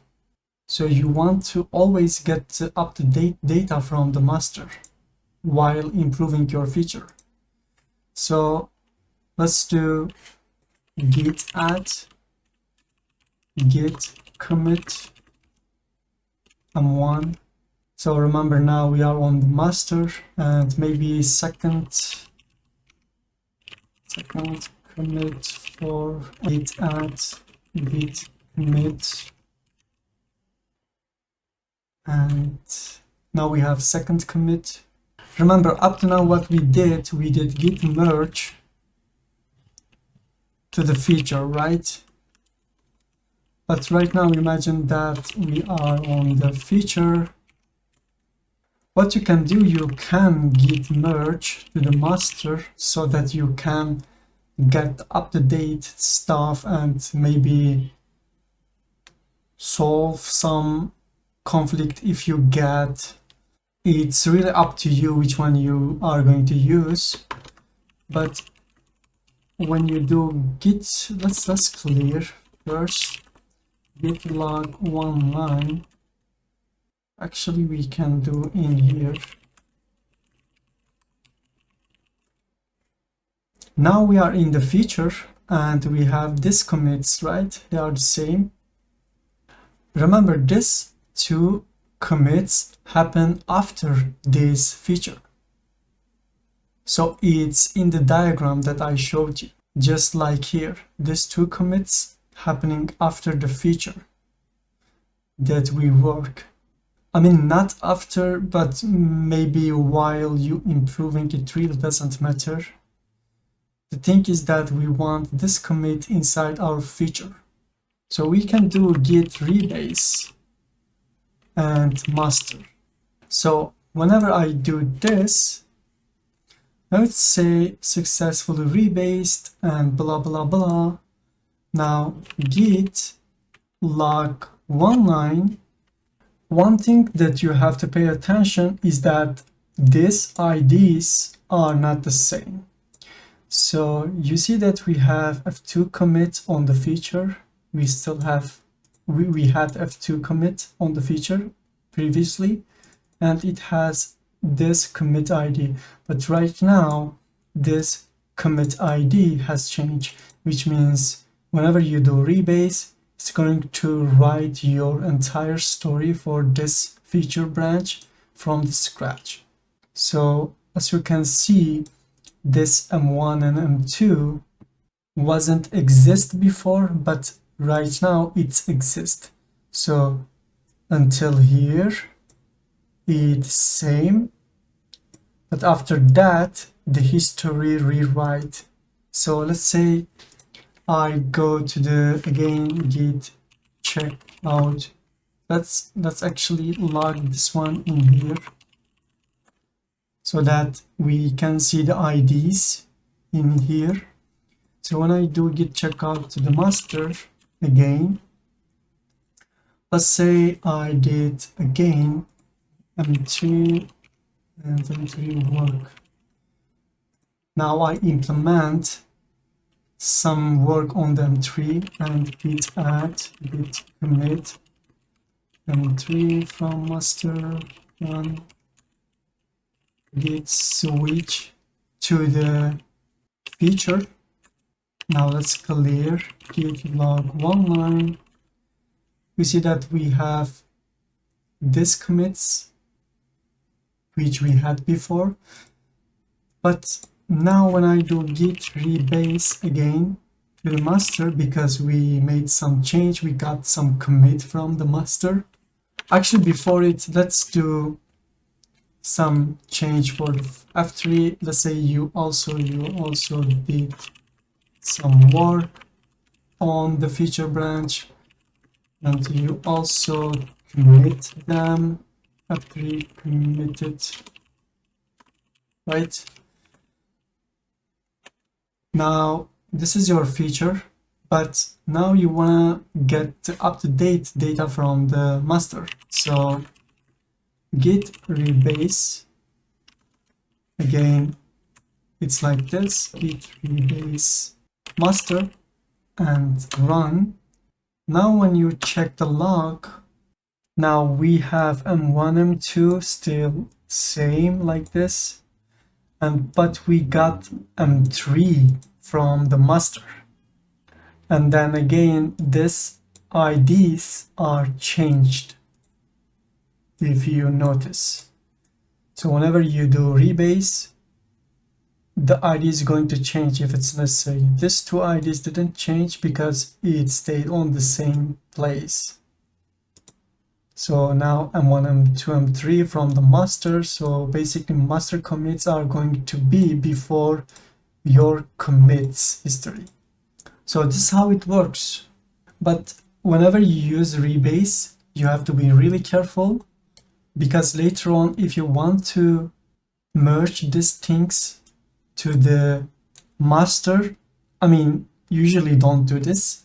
You would have not master, but maybe some other branch.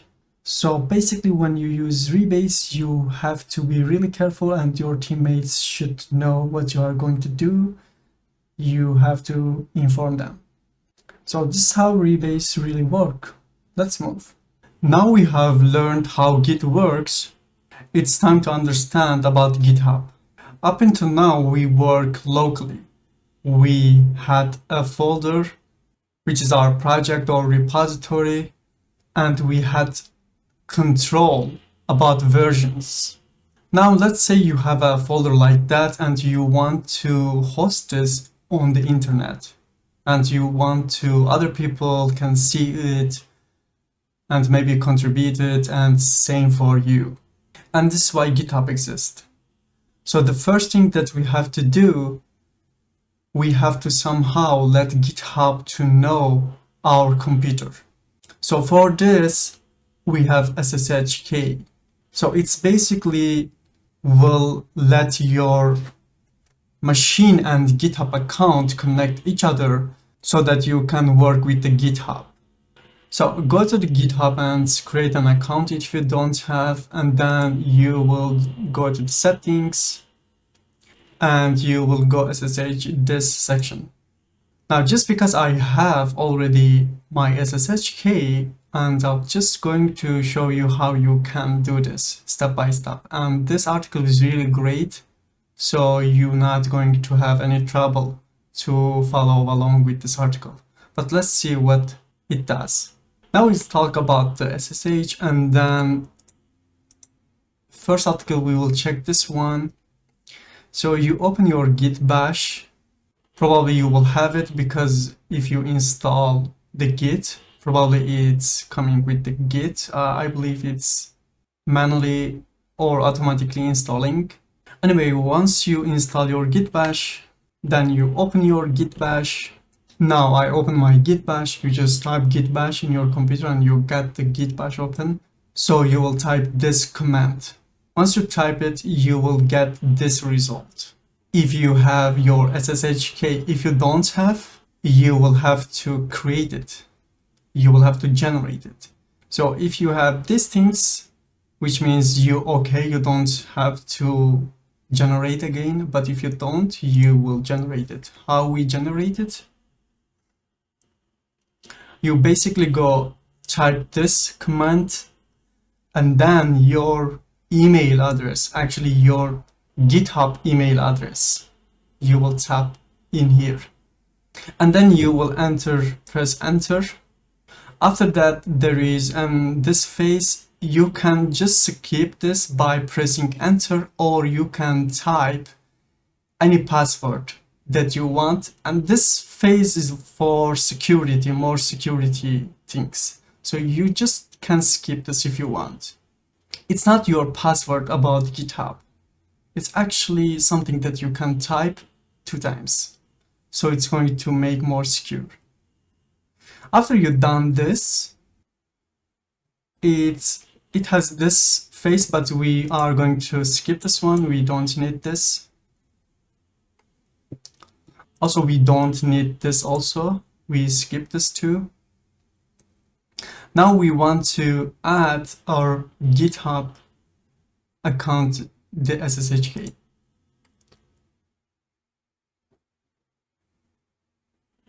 How we can do this? You can do clip, which will copy this SSH key that is generated for you on the clipboard, which means when you do Control V, it's going to paste this generated key for you. The thing that I want to mention in here, this is a public key that is generated. So there is also private key. You never ever want to share your private key with anyone. So make sure that you actually copying the public key, not private or anything else. So once you type this command and enter in your Git bash like that, when you copy this command entirely, when you enter, it's going to copy, and then you go to your GitHub account and then you do new SSHK and you give the title, whatever title you want, maybe home PC or laptop, whatever you want, and then you paste that thing you copied. So that public key, you are going to paste that key in here, and then you add the key in there. Actually, it's also shown in here. And after that, you're done.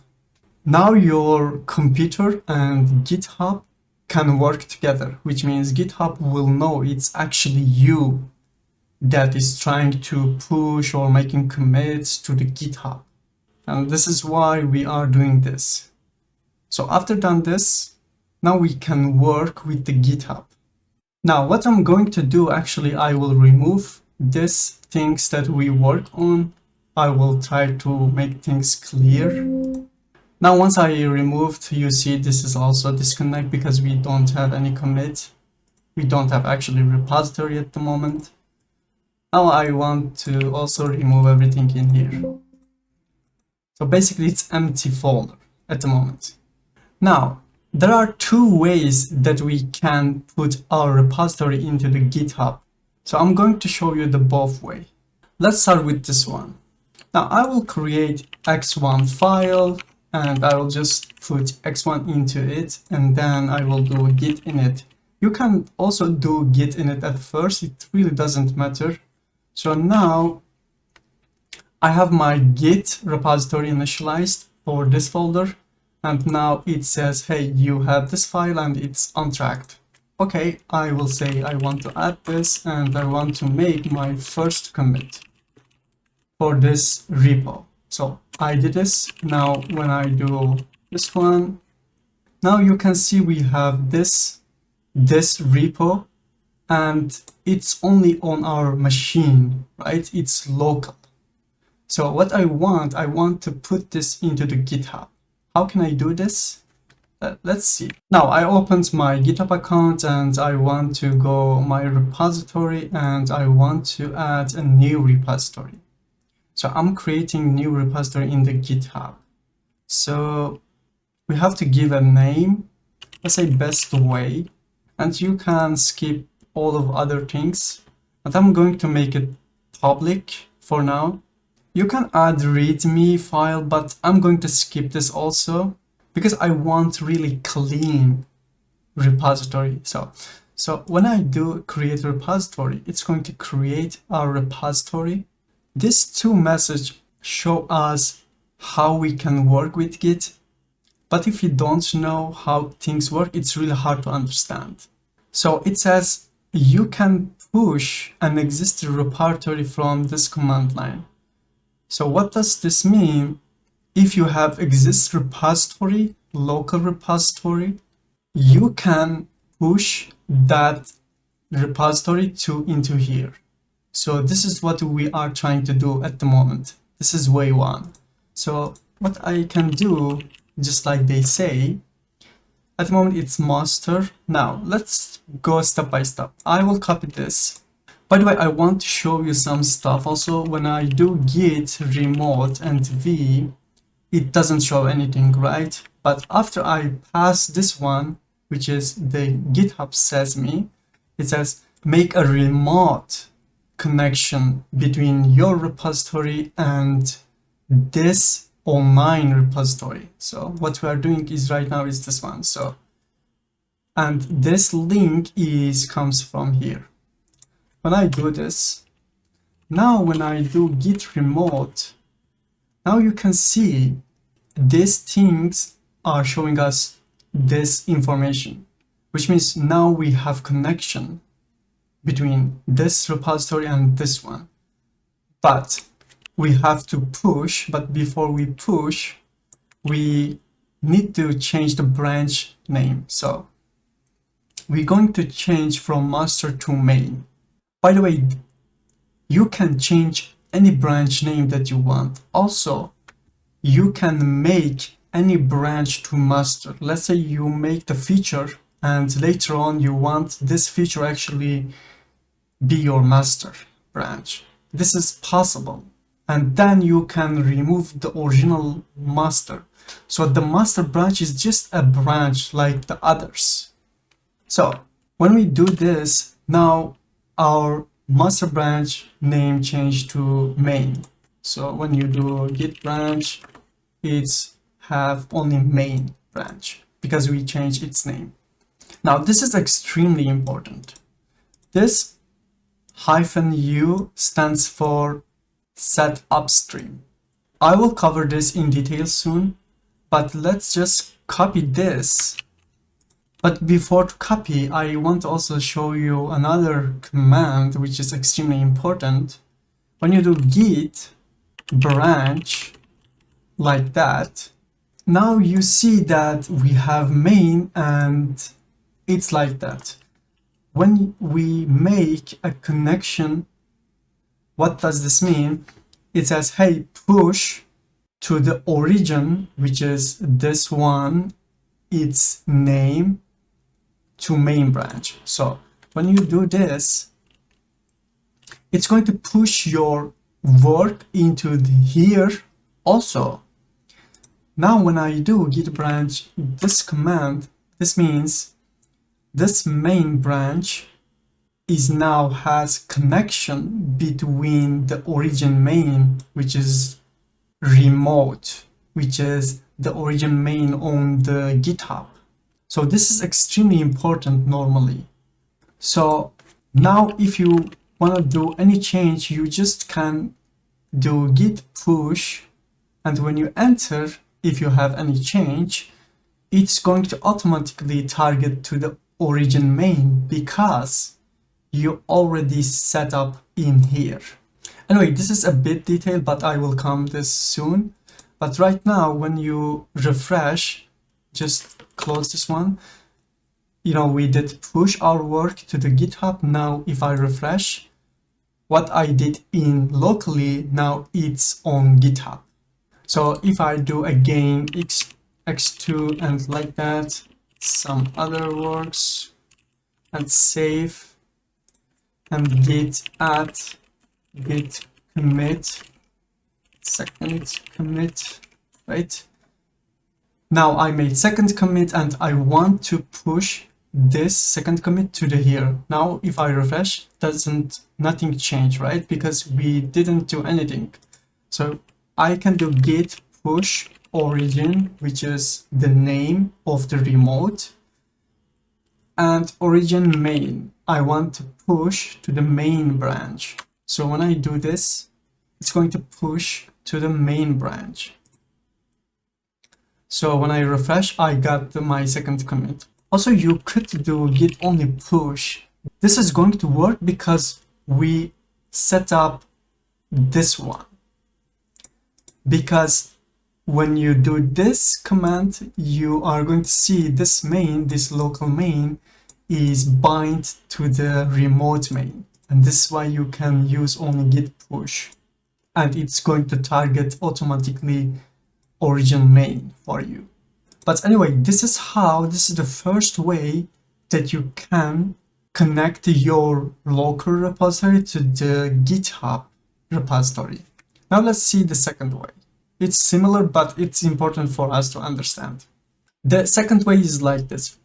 You are going to create a brand new again repository from the GitHub, and then you come your local computer and you use git clone and you use the URL. By the way, this repository can be any repository, like any repository that you imagine in the GitHub. You can use clone, git clone, and get it into your computer.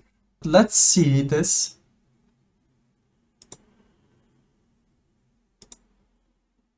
I have already this dummy repository. You know, we just cover how we can make repository. Actually, let's do from scratch. Let's say this one, and I will do this private for now. Silly. Now I create this repository. Remember, in way one, we follow this step because we already initialized our Git repository and we already had some commits, and this is why we didn't follow this phase. We just follow this phase, and if you notice that after here they are same, right? They are really same, this three. So this is why we just follow here, because we already initialized our Git repository locally. Anyway, now we have new repository inside our GitHub account.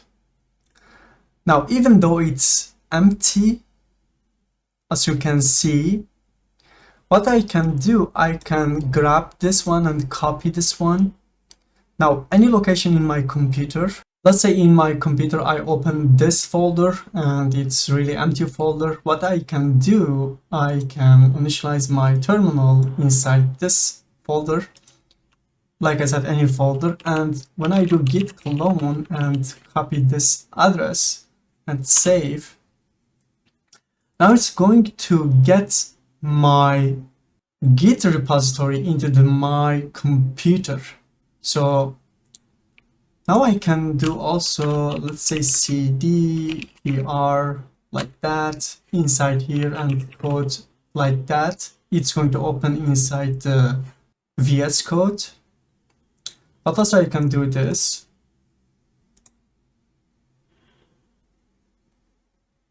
Now we opened this repository inside our local, and when you go to terminal and when you do git bash, now you can see that Git already exists in there because we initialized this repository inside GitHub and then we cloned it.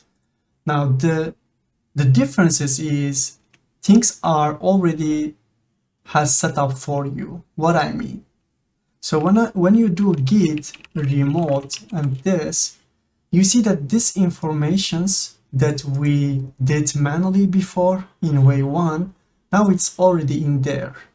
And if this repository had some commits, we would get all the commits because we cloned. When I say git branch like this to see the abstract stuff, it's not there, right? Remember, now we just cloned, and which means it's going to stay like this. But what I can do, let's say I did say this file and just save something like that, git add, git commit, something like this. Now, just because I added to this commit, as soon as I add this commit, when I do git branch and see if there is a connection between my main to the original main, it's going to show the connection. So this means, let's say I want to push this code, right? So when I do git push without saying origin main, you know, at the first we did something like this, git push origin main, but now I just want to say git push. When I do this, it's going to push my code into the GitHub, and it will already know that I'm trying to push this to this repository because we have already connection between. So when I save, now you can see whatever I did in here, I can push in there. Let's talk about this one a bit detail. Let's clear everything. Actually, instead of working on this one, I'm going to switch to other repository because the other one is public. So maybe we can add some collaborator, the other account of mine, so that maybe we can see some other stuff. So let's switch to the other repository because they are really same. We didn't do anything. So I will close this one. This one is just to show you if you have exist repository from GitHub and how you clone it and what's different, how things work. So let's move. Now I switched to this repository and we have only 2 commits that we did before. Now let's experiment with some stuff. So when we do git remote -v, we will get this information that we have connection with this repository and its name origin. You can actually give any name that you want, but usually we give the origin name. So this is why when you do git push origin main, You want to push the origin to the main branch. So now at the moment we only have main branch, right? What if I want to do git switch to feature branch? Also remember, when I do this, this is really important. So now the main has this blue thing and it's going to the origin main, which is the remote one. But the feature doesn't have something like that, as you can see. Also, there is, when you do git branch all, which means all your branch, local and also the remote. If you do R, it's just remote. If you do only branch, it's going to give you the only local branch. But let's do A, which is the all branch. Now we have main on local and feature on local, but on the remotes, as you can see, remotes origin main, we only have main branch, right? And branches you can see in here, also in here. If you refresh, you see there is only one branch. Now let's make some, let's say feature1.text and f1 edit and save. We are in the feature branch, git add, git commit. First, let's say f1 edit to feature. Now we have a commit inside our feature branch. That's clear. Now I can do git push origin feature. Now I'm trying to push my feature branch to the remote origin branch. And notice that I'm using exactly the thing that it's going to be. So I can't do this, right? Actually, let's try this. Okay, let's do git push. When I do this, it's like, I don't know what you're talking about, right? So like I said before, if you do this, you see the main has this thing, but the feature doesn't have. So it recommends us to do this one. So to make connection between this feature and the remote feature that is going to be created.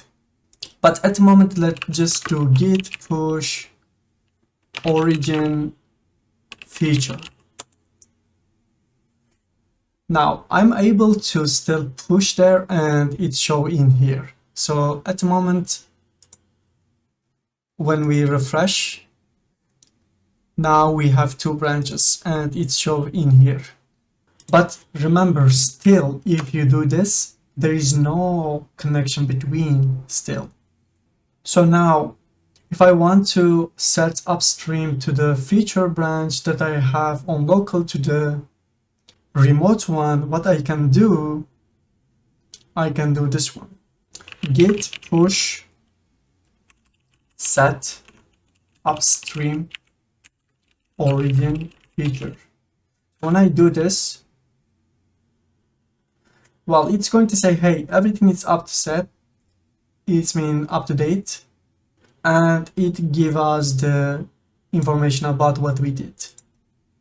So now when I do this, you can see that the feature has tracked the remote one. So now if I do F2 text, F2 adding, and git add, git commit,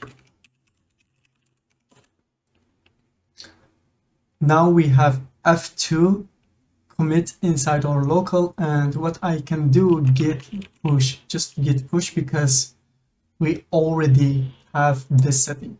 So when I do git push inside this branch, I'm trying to push the changes.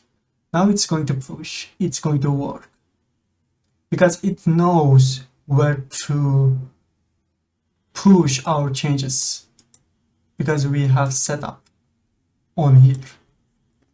And this is why we will get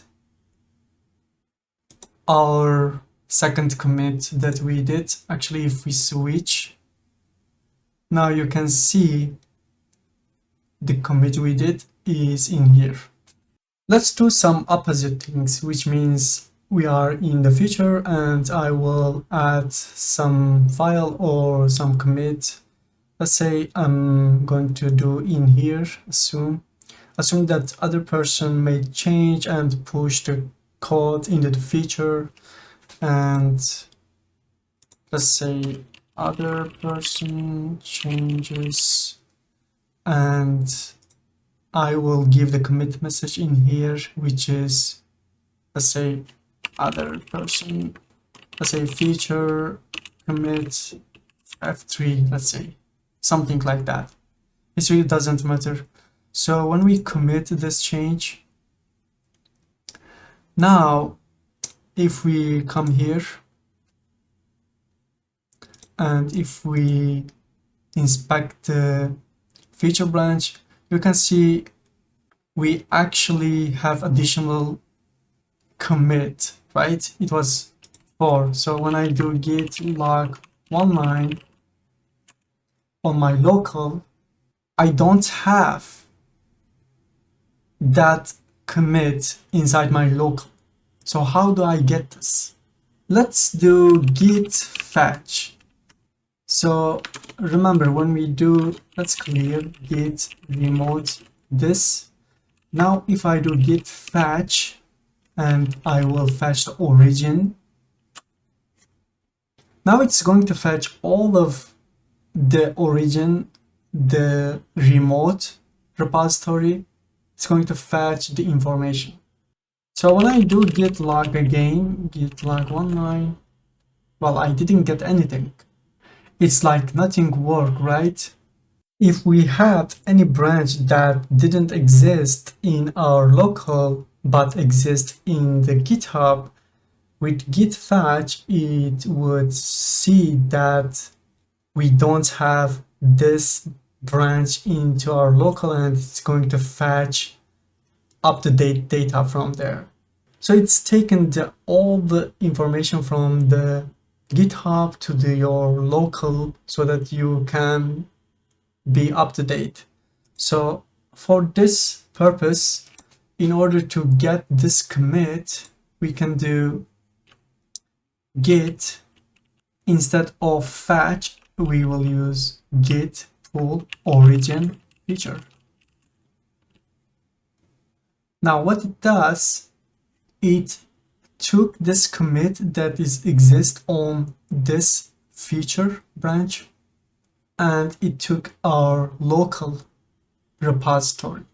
So when I do now git log 19, you can see now my local repository is also up to date, and it took that commit from the branch and it puts in here.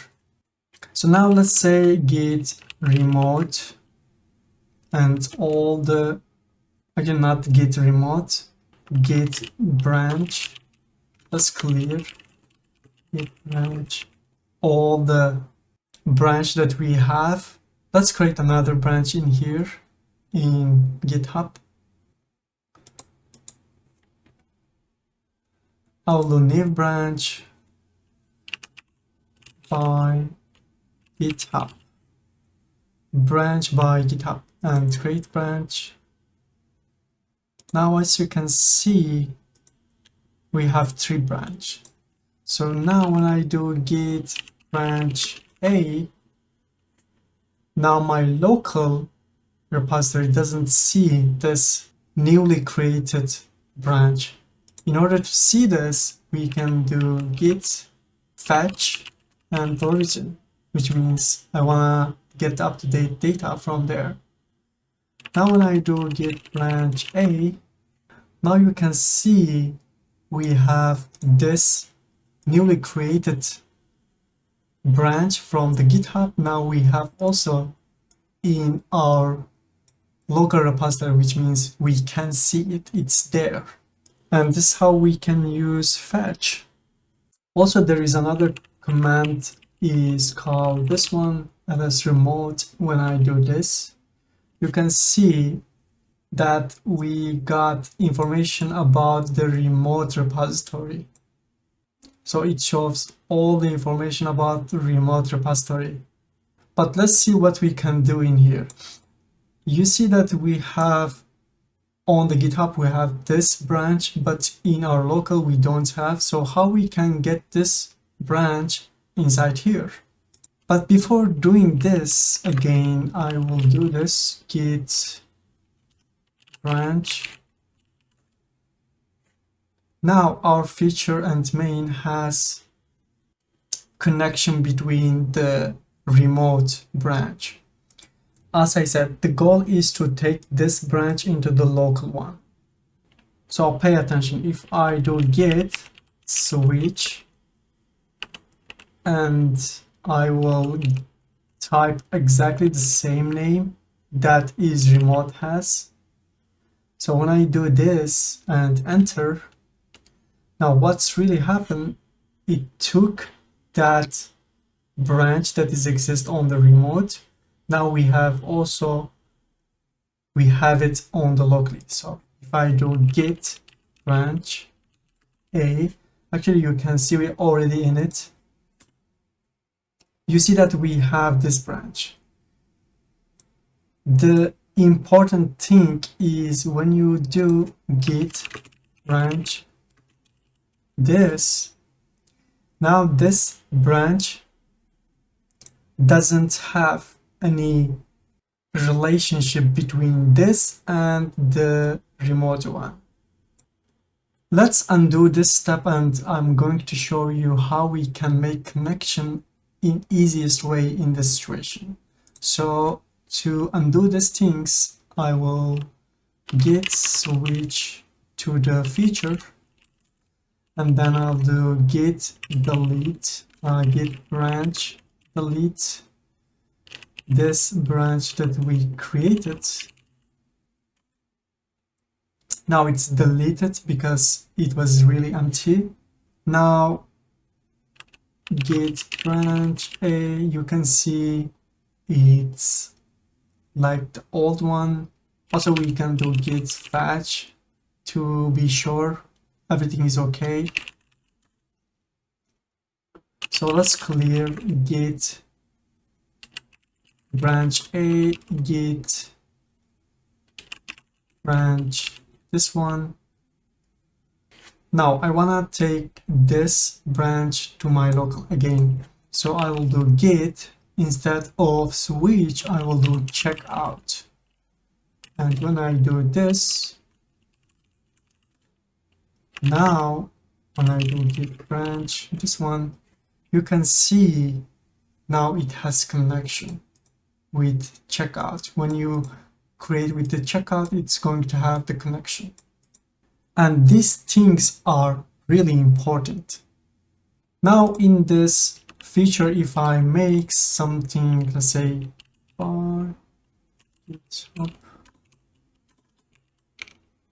any silly note.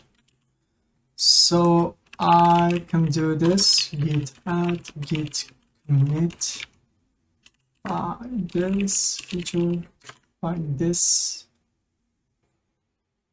So any commit message that you want, and after, now this feature has a commit, but when we do in here,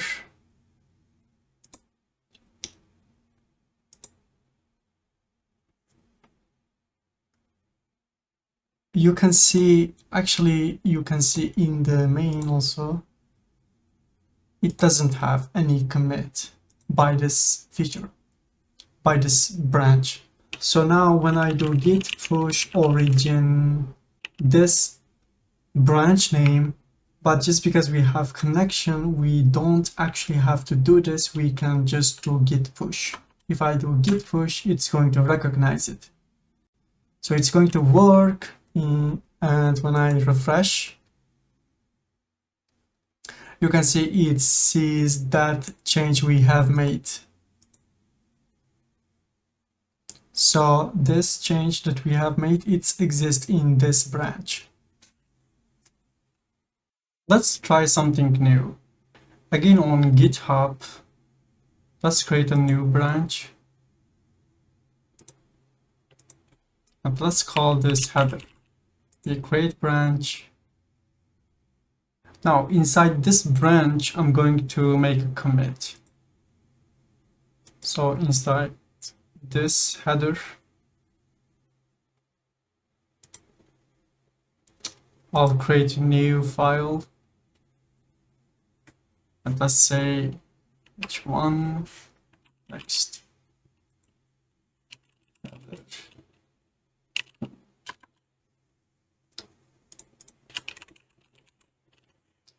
And we gave this message.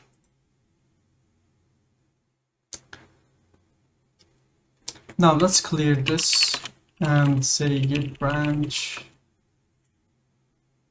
As you can see, it don't see this branch. So if I do git fetch origin, now we can see that header feature is there. So let's do git switch, or let's check out to the header. So now I have my header, and actually I got also the commit that I had. Now if I do git log one line, we got this commit and we got this branch. But again, inside this feature, I want to make another commit. So let's do in here.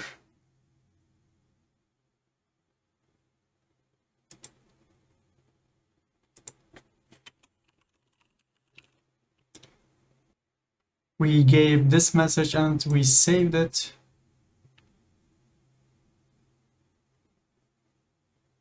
Now we have this commit, but we don't have this commit in here, right? So imagine I'm doing something in here.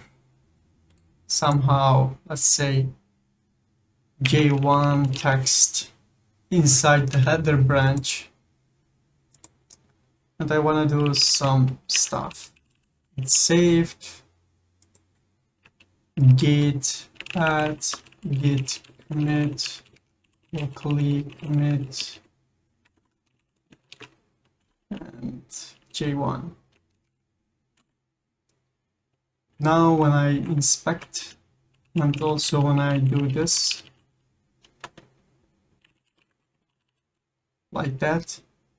Now the thing is, inside here after h1 we have this commit, and after that we have J1 commit, but actually in real life, I mean in the GitHub, we have h1 and then h2. It's kind of we have conflict in here because we didn't fetch. So in this case, if I clear git fetch to the origin, well, it does something, but let's see what's happened. Notice that now the origin header is not there, because origin header, which means the remote one, point to the h2 commit. But just because we don't have h2 commit in our local, it doesn't show in the commit history. So instead of fetch, now if I do git pull origin header, or just git pull is also going to work because we have connection. But let's say git pull.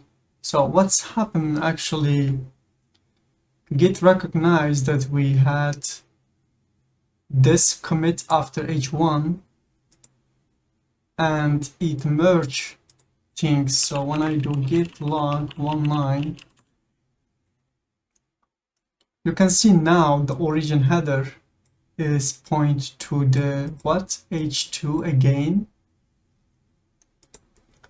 But now just because we made J1, this H2 actually after H1, and it automatically create the merge branch for us so that it prevent the conflict happen. So again, now still on the GitHub,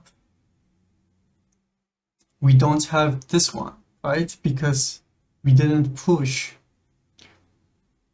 But when we pull, the Git automatically fix things for us. Now we can see origin header is there and the head, the local head on the last commit. So if I do git push origin header or git push, only git push is going to work also. Now when I do git log one line, now since I pushed, the origin header also is going to point the last commit. And when I refresh, actually let's go here and see the header. Now you can see these commits are there. And don't worry, because before I was on here, it still wouldn't show because we didn't push before. So now you can see that on the header branch, we can actually see these commits that we created inside here. So let's move. Let's try to remove branches from the GitHub. How we can do this? So let's switch to main. And as you can see, we still have these features, this branch, excuse me. Now, if I clear, now let's do branch A, and let's switch to the master. So I want to delete git branch, delete, or D we can do, but I want to delete the remotes. So I can do this, and I have to actually type from here, like header maybe. If I do only header, I will get this error.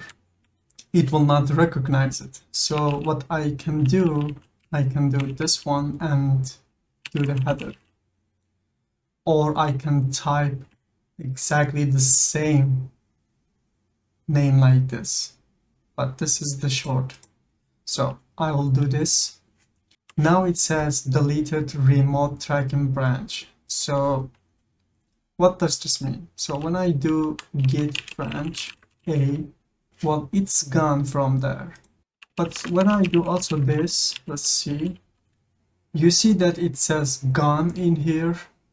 But what about if I do git fetch? Do you think it's going to get back? Because, you know, the fetch is going to get everything from here. So when I save this, the header's still in there. So if I do like that, that's fetch. Well, you can see it says new branch. So it fetches the new branch. So when I do git branch A, well, I still got my header because I did fetch. Let's do the same step also. I want to show you this one, git ls remote. So this is going to show everything in the GitHub that we have. So remember, when we do this, when we remove the header, and when we do git branch A, it's not in here, but when we do this, the header still will be shown in here because it didn't remove from the GitHub. Anyway, now this step is clear. Now let's see actually how we can remove it. To remove it, let's switch to the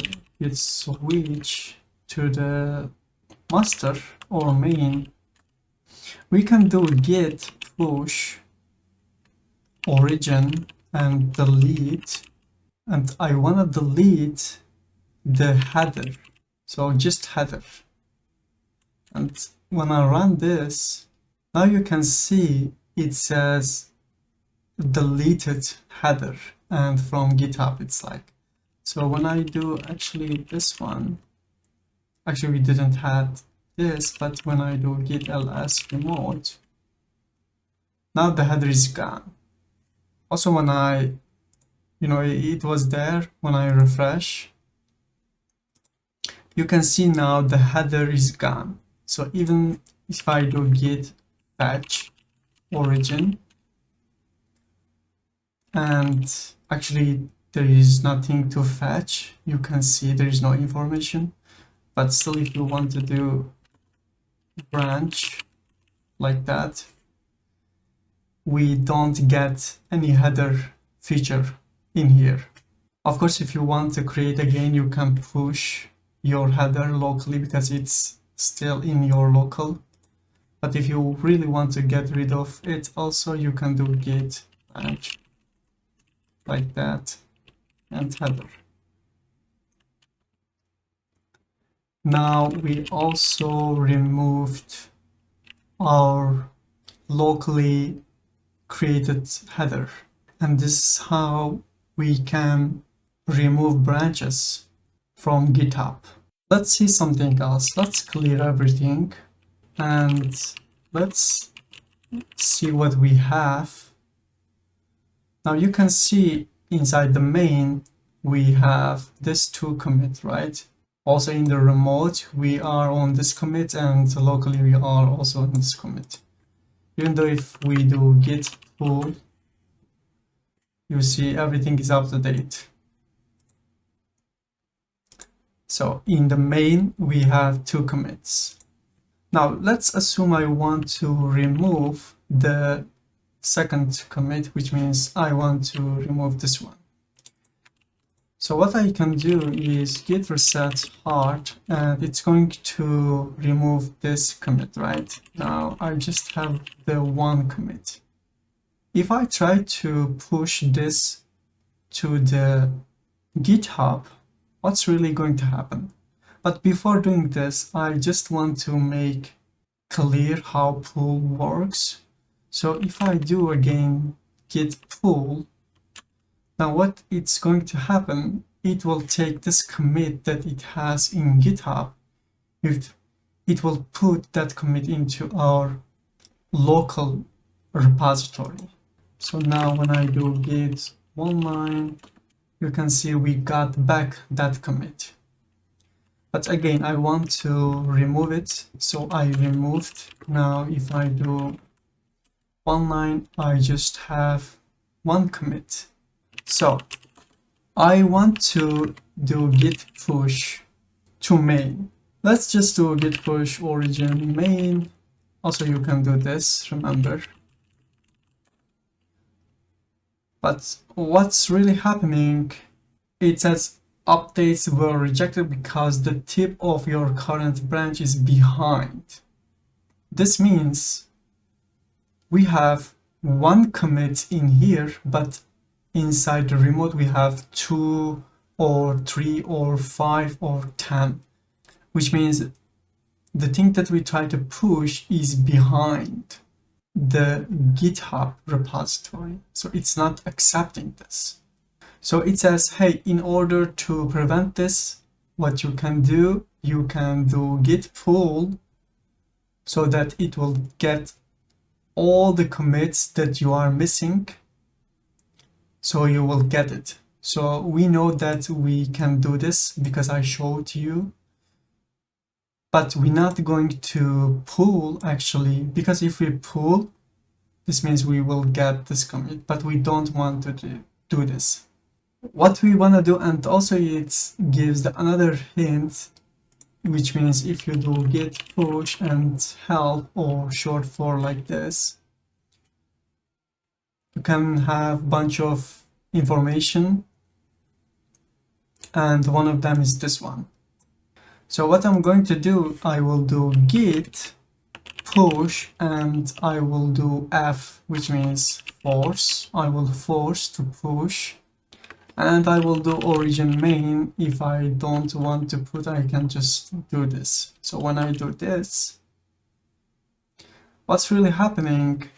It says, okay, you let me to force because you had one commit, and I'm going to remove the second commit that you have from the repository, the online repository. So when I refresh, now you can see that commit is gone. So this is how we can remove the commit from the GitHub. Now it's gone from there, it's gone from here. When we do git log online, it's not in there. But of course we can do reflog, right? So I believe this is going to work. So if we do git reset, it was like that. So git log online.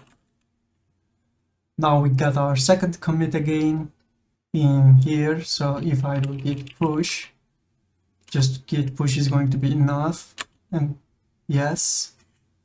Now if I refresh in here, I get my second commit again, just because we use reflog.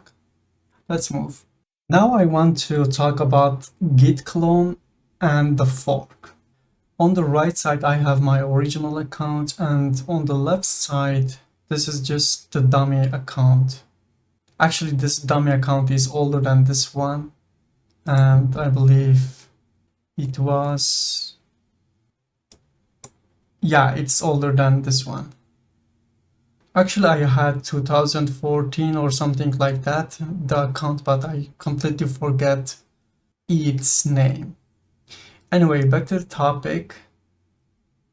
So now in this repository, I can add collaborator. So whenever I add collaborator to this repository, basically collaborators can clone that repository, their machine, and can push things to repository. And this is why it exists. Now, if I want to add people to this repository, I can add them like that. I can invite them and they are going to be part of this repository. They will collaborate this repository. So this person, you see, he got notification and I accept it. Now if I go organization and it says you have been invited, so invited to collaborate, so I will accept it. It said now you can push access to this repository, which means, let's say this is a different machine, okay? And that different machine has this person SSH key, because this is how the machine is going to talk with the GitHub, right? But at the moment, my machine talks to this original account that I have, because I have set up for this SSH key. But imagine that this account on the different machine, and it will has its own SSH key.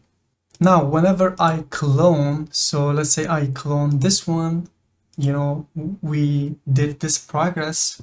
So you go your terminal and you do git clone and this one, and then you start to work on the project. So just because this person is collaborate this repository, this person can push things to actually this repository, because I am the owner and I give the responsibility to this person that it can do push or changes. So this is what it really means. So normally if you try to clone somebody else's repository without being a collaborator, You can only work with it, but you cannot push things. If you clone, you can work, you can experience, but you cannot push things. But there is also a way to accomplish this. And this is where fork comes to play. So all this step, the invite somebody to the repository, it's not necessary. So let's say you want to collaborate a repository, a random repository, any repository that you imagine. What you have to do is you are going to, let's say again, this one, and also I will remove this person, okay? So that I'm going to make things easy.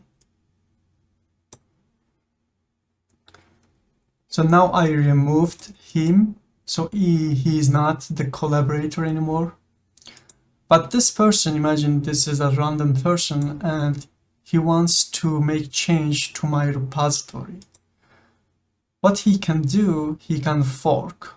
So once he's forked, he can give the name or anything, but we just don't want to do this. We will keep the same and create fork.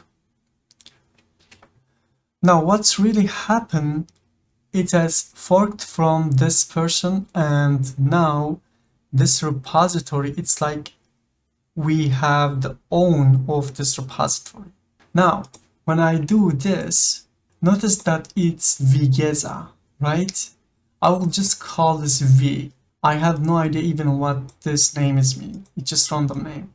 So I will call this v. So this is a v link, as you can see. So when I copy this, let's go to the random place in the computer and I will just do git clone and this one. Remember, we again use the clone, but it's relate with this link. It's relate with the forked one. So if I enter, and now if I open this one in the VS Code,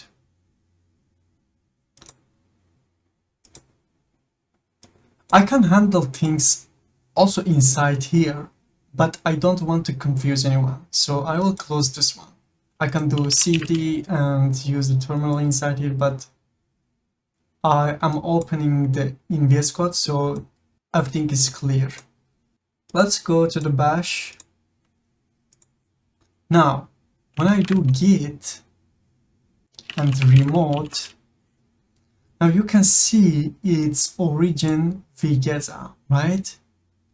It's not my own account.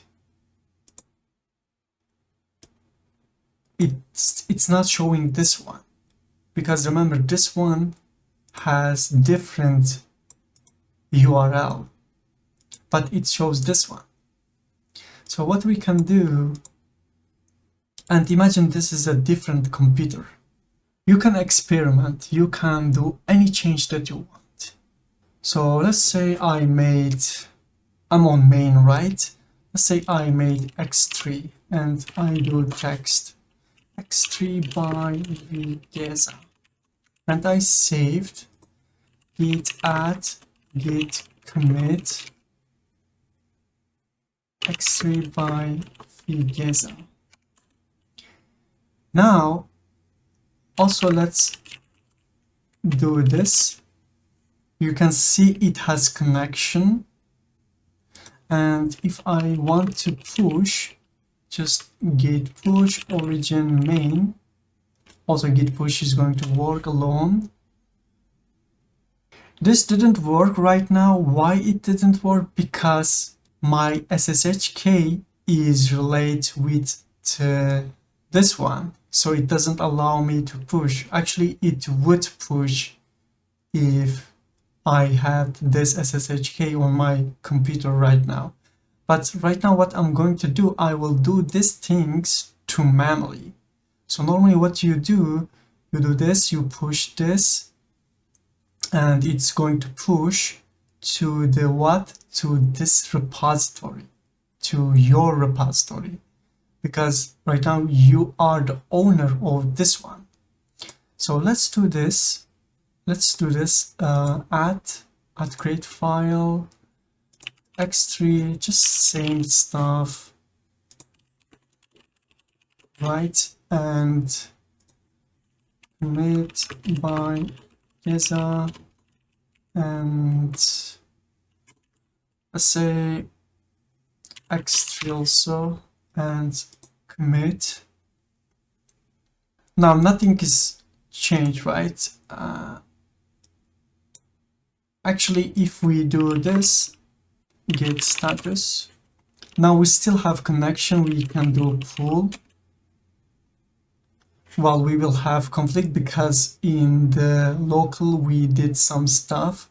Instead of doing pull at first, let's go git merge abort. We can remove this thing that we did locally. Git reset part. Now we back to the first phase that we just cloned. Now let's imagine we want to pull from here. If I do git pull, it's going to work.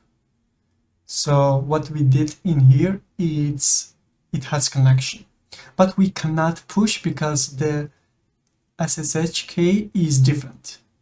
This is why, but normally it would work. Anyway, now what we can do after we did this commit on here, and usually what we do, we made another branch, and then in that branch we do some changes, and then we will let the owner to know, hey, I did some changes, can you accept it? And now I'm going to do this phase. So this is why it's called contribute. I'm going to contribute what I have done to this original repository. Just because we have fork system, and this fork system is related to GitHub, it's not related with the Git. The thing that is related with the Git is Git clone. So Git clone is a Git, but fork is GitHub feature.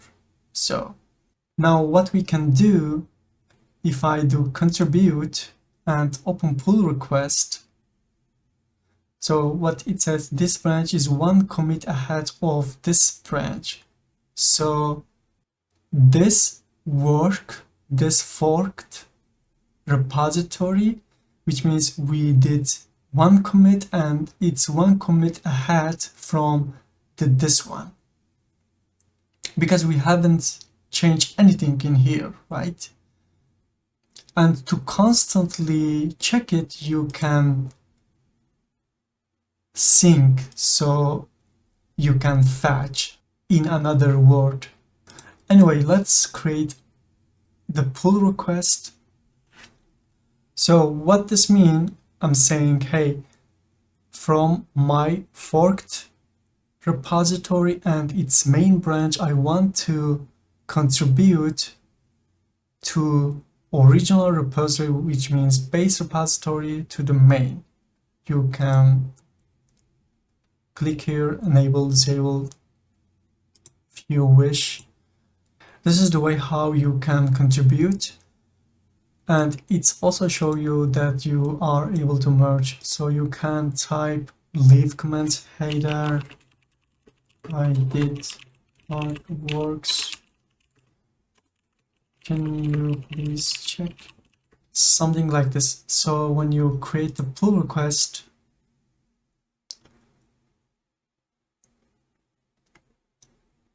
now behind the scene it will check if it has conflict, because if this repository at that time, let's say it had the third commit in here, you have to be up to date in order to pull the request, because it's going to conflict if you don't.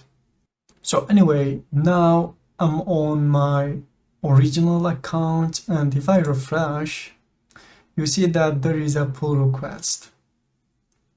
So now you can see who made this pull request and what is the reason, what the change speed it, you can compare files, you can check the commits, and you can have conversation, you can make, any command that you want for the line by line for the codes, or for the general purpose in here. Or you can just close the pull request, which means you don't accept. Let's say you closed, and this person immediately gets notified about this. Also, you can reopen, and you can say thanks for that, appreciate, and you can command. Now it's show in here also. Thanks a lot.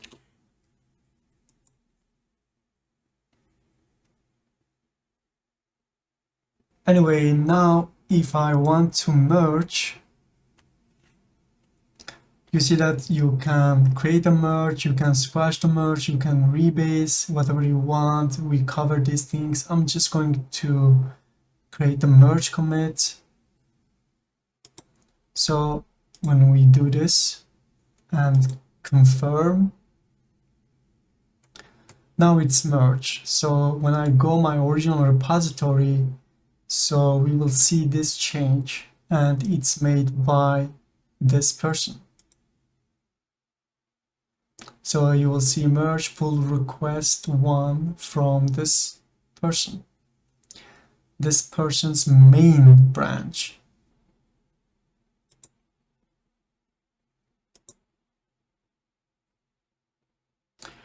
If you want, you can also revert, which means, let's say you want to revert, hey, I changed my mind, I don't want to merge it again, even though you merged.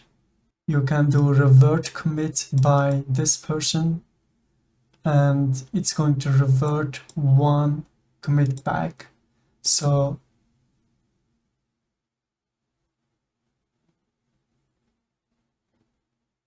we did this, and since we are the owner,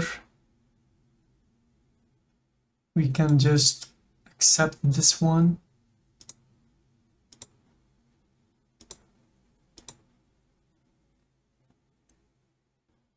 Now if I clean the code, you see that it's gone.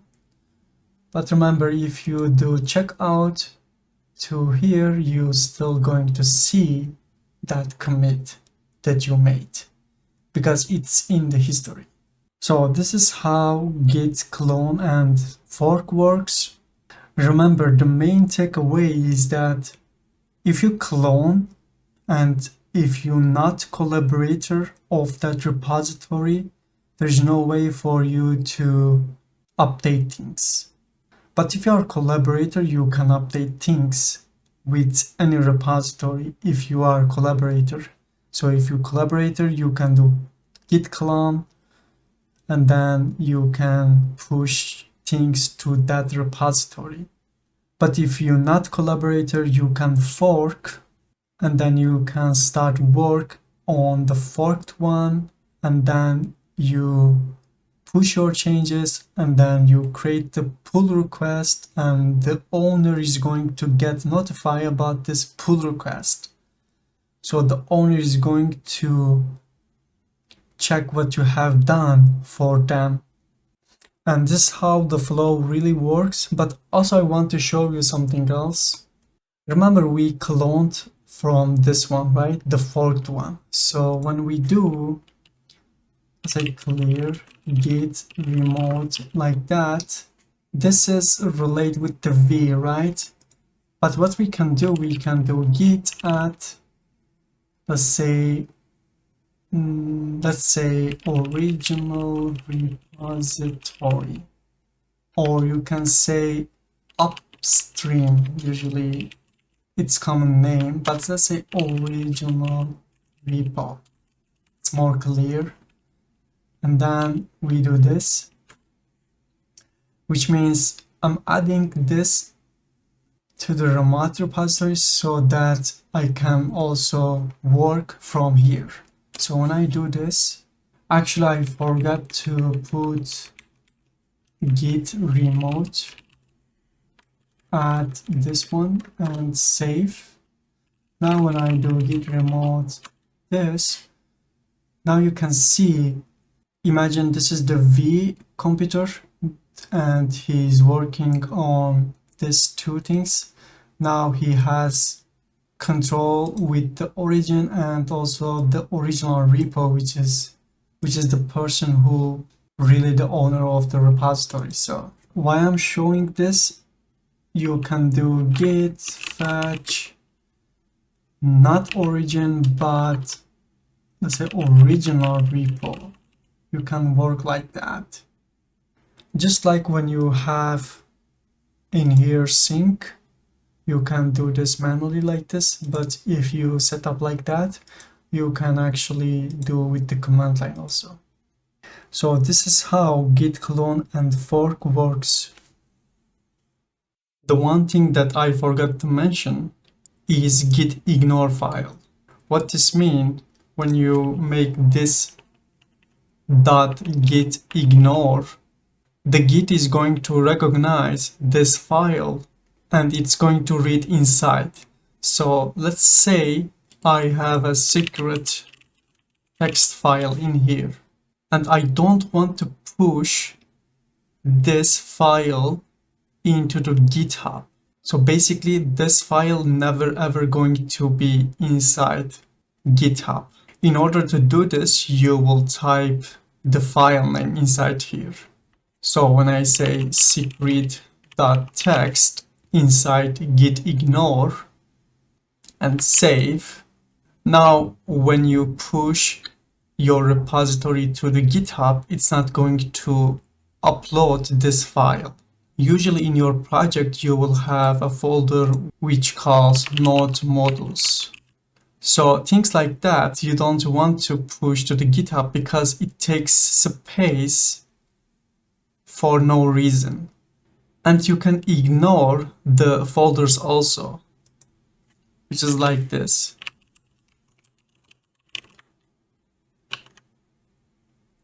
This is the whole idea about the git ignore. There is also a git ignore template in the GitHub, which has some setup for you. So instead you manually type these things, they have preset text for you inside here, so you just copy and paste based on your project, so you don't have to worry, should I put node modules or any other thing. It will be all exist in there in that template so that you can use it. Actually, let me show you. So this is the repository that I was talking about. So let's say if you want to check the node projects, if you have, let's say you work with the Node.js. So when you click here,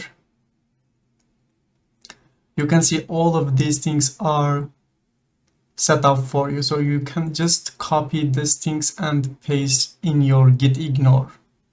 So you won't have to worry about things. And as you can see, there's also node modules. Because when you do npm install, it's going to automatically create for you this folder. We covered everything about Git and GitHub. There is also organization system in GitHub, which is about handling collaborators in different way, which means in more advanced way. You can have members for your organization. You can create a team. You can give the people different roles. Just like imagine in Discord server, you can give different roles in there, and this is the same idea. You can convert your personal GitHub account into the organization, but this is usually something that you won't do. But instead what you can do, you will create brand new account and you will convert that account into the organization account. Once you do this, it's going to ask you which person you want to give the owner for this organization. So you're going to give your personal main account to this organization that you create, which means your personal account is going to be the owner of that organization. And after that, when you log in with your personal account, you will have access to control your organization that you own. So I hope this tutorial is helpful for you. Remember, it took a long time for me to prepare things. So if you enjoy and learn something, don't forget to like, subscribe, and share with your friends so other people can also discover.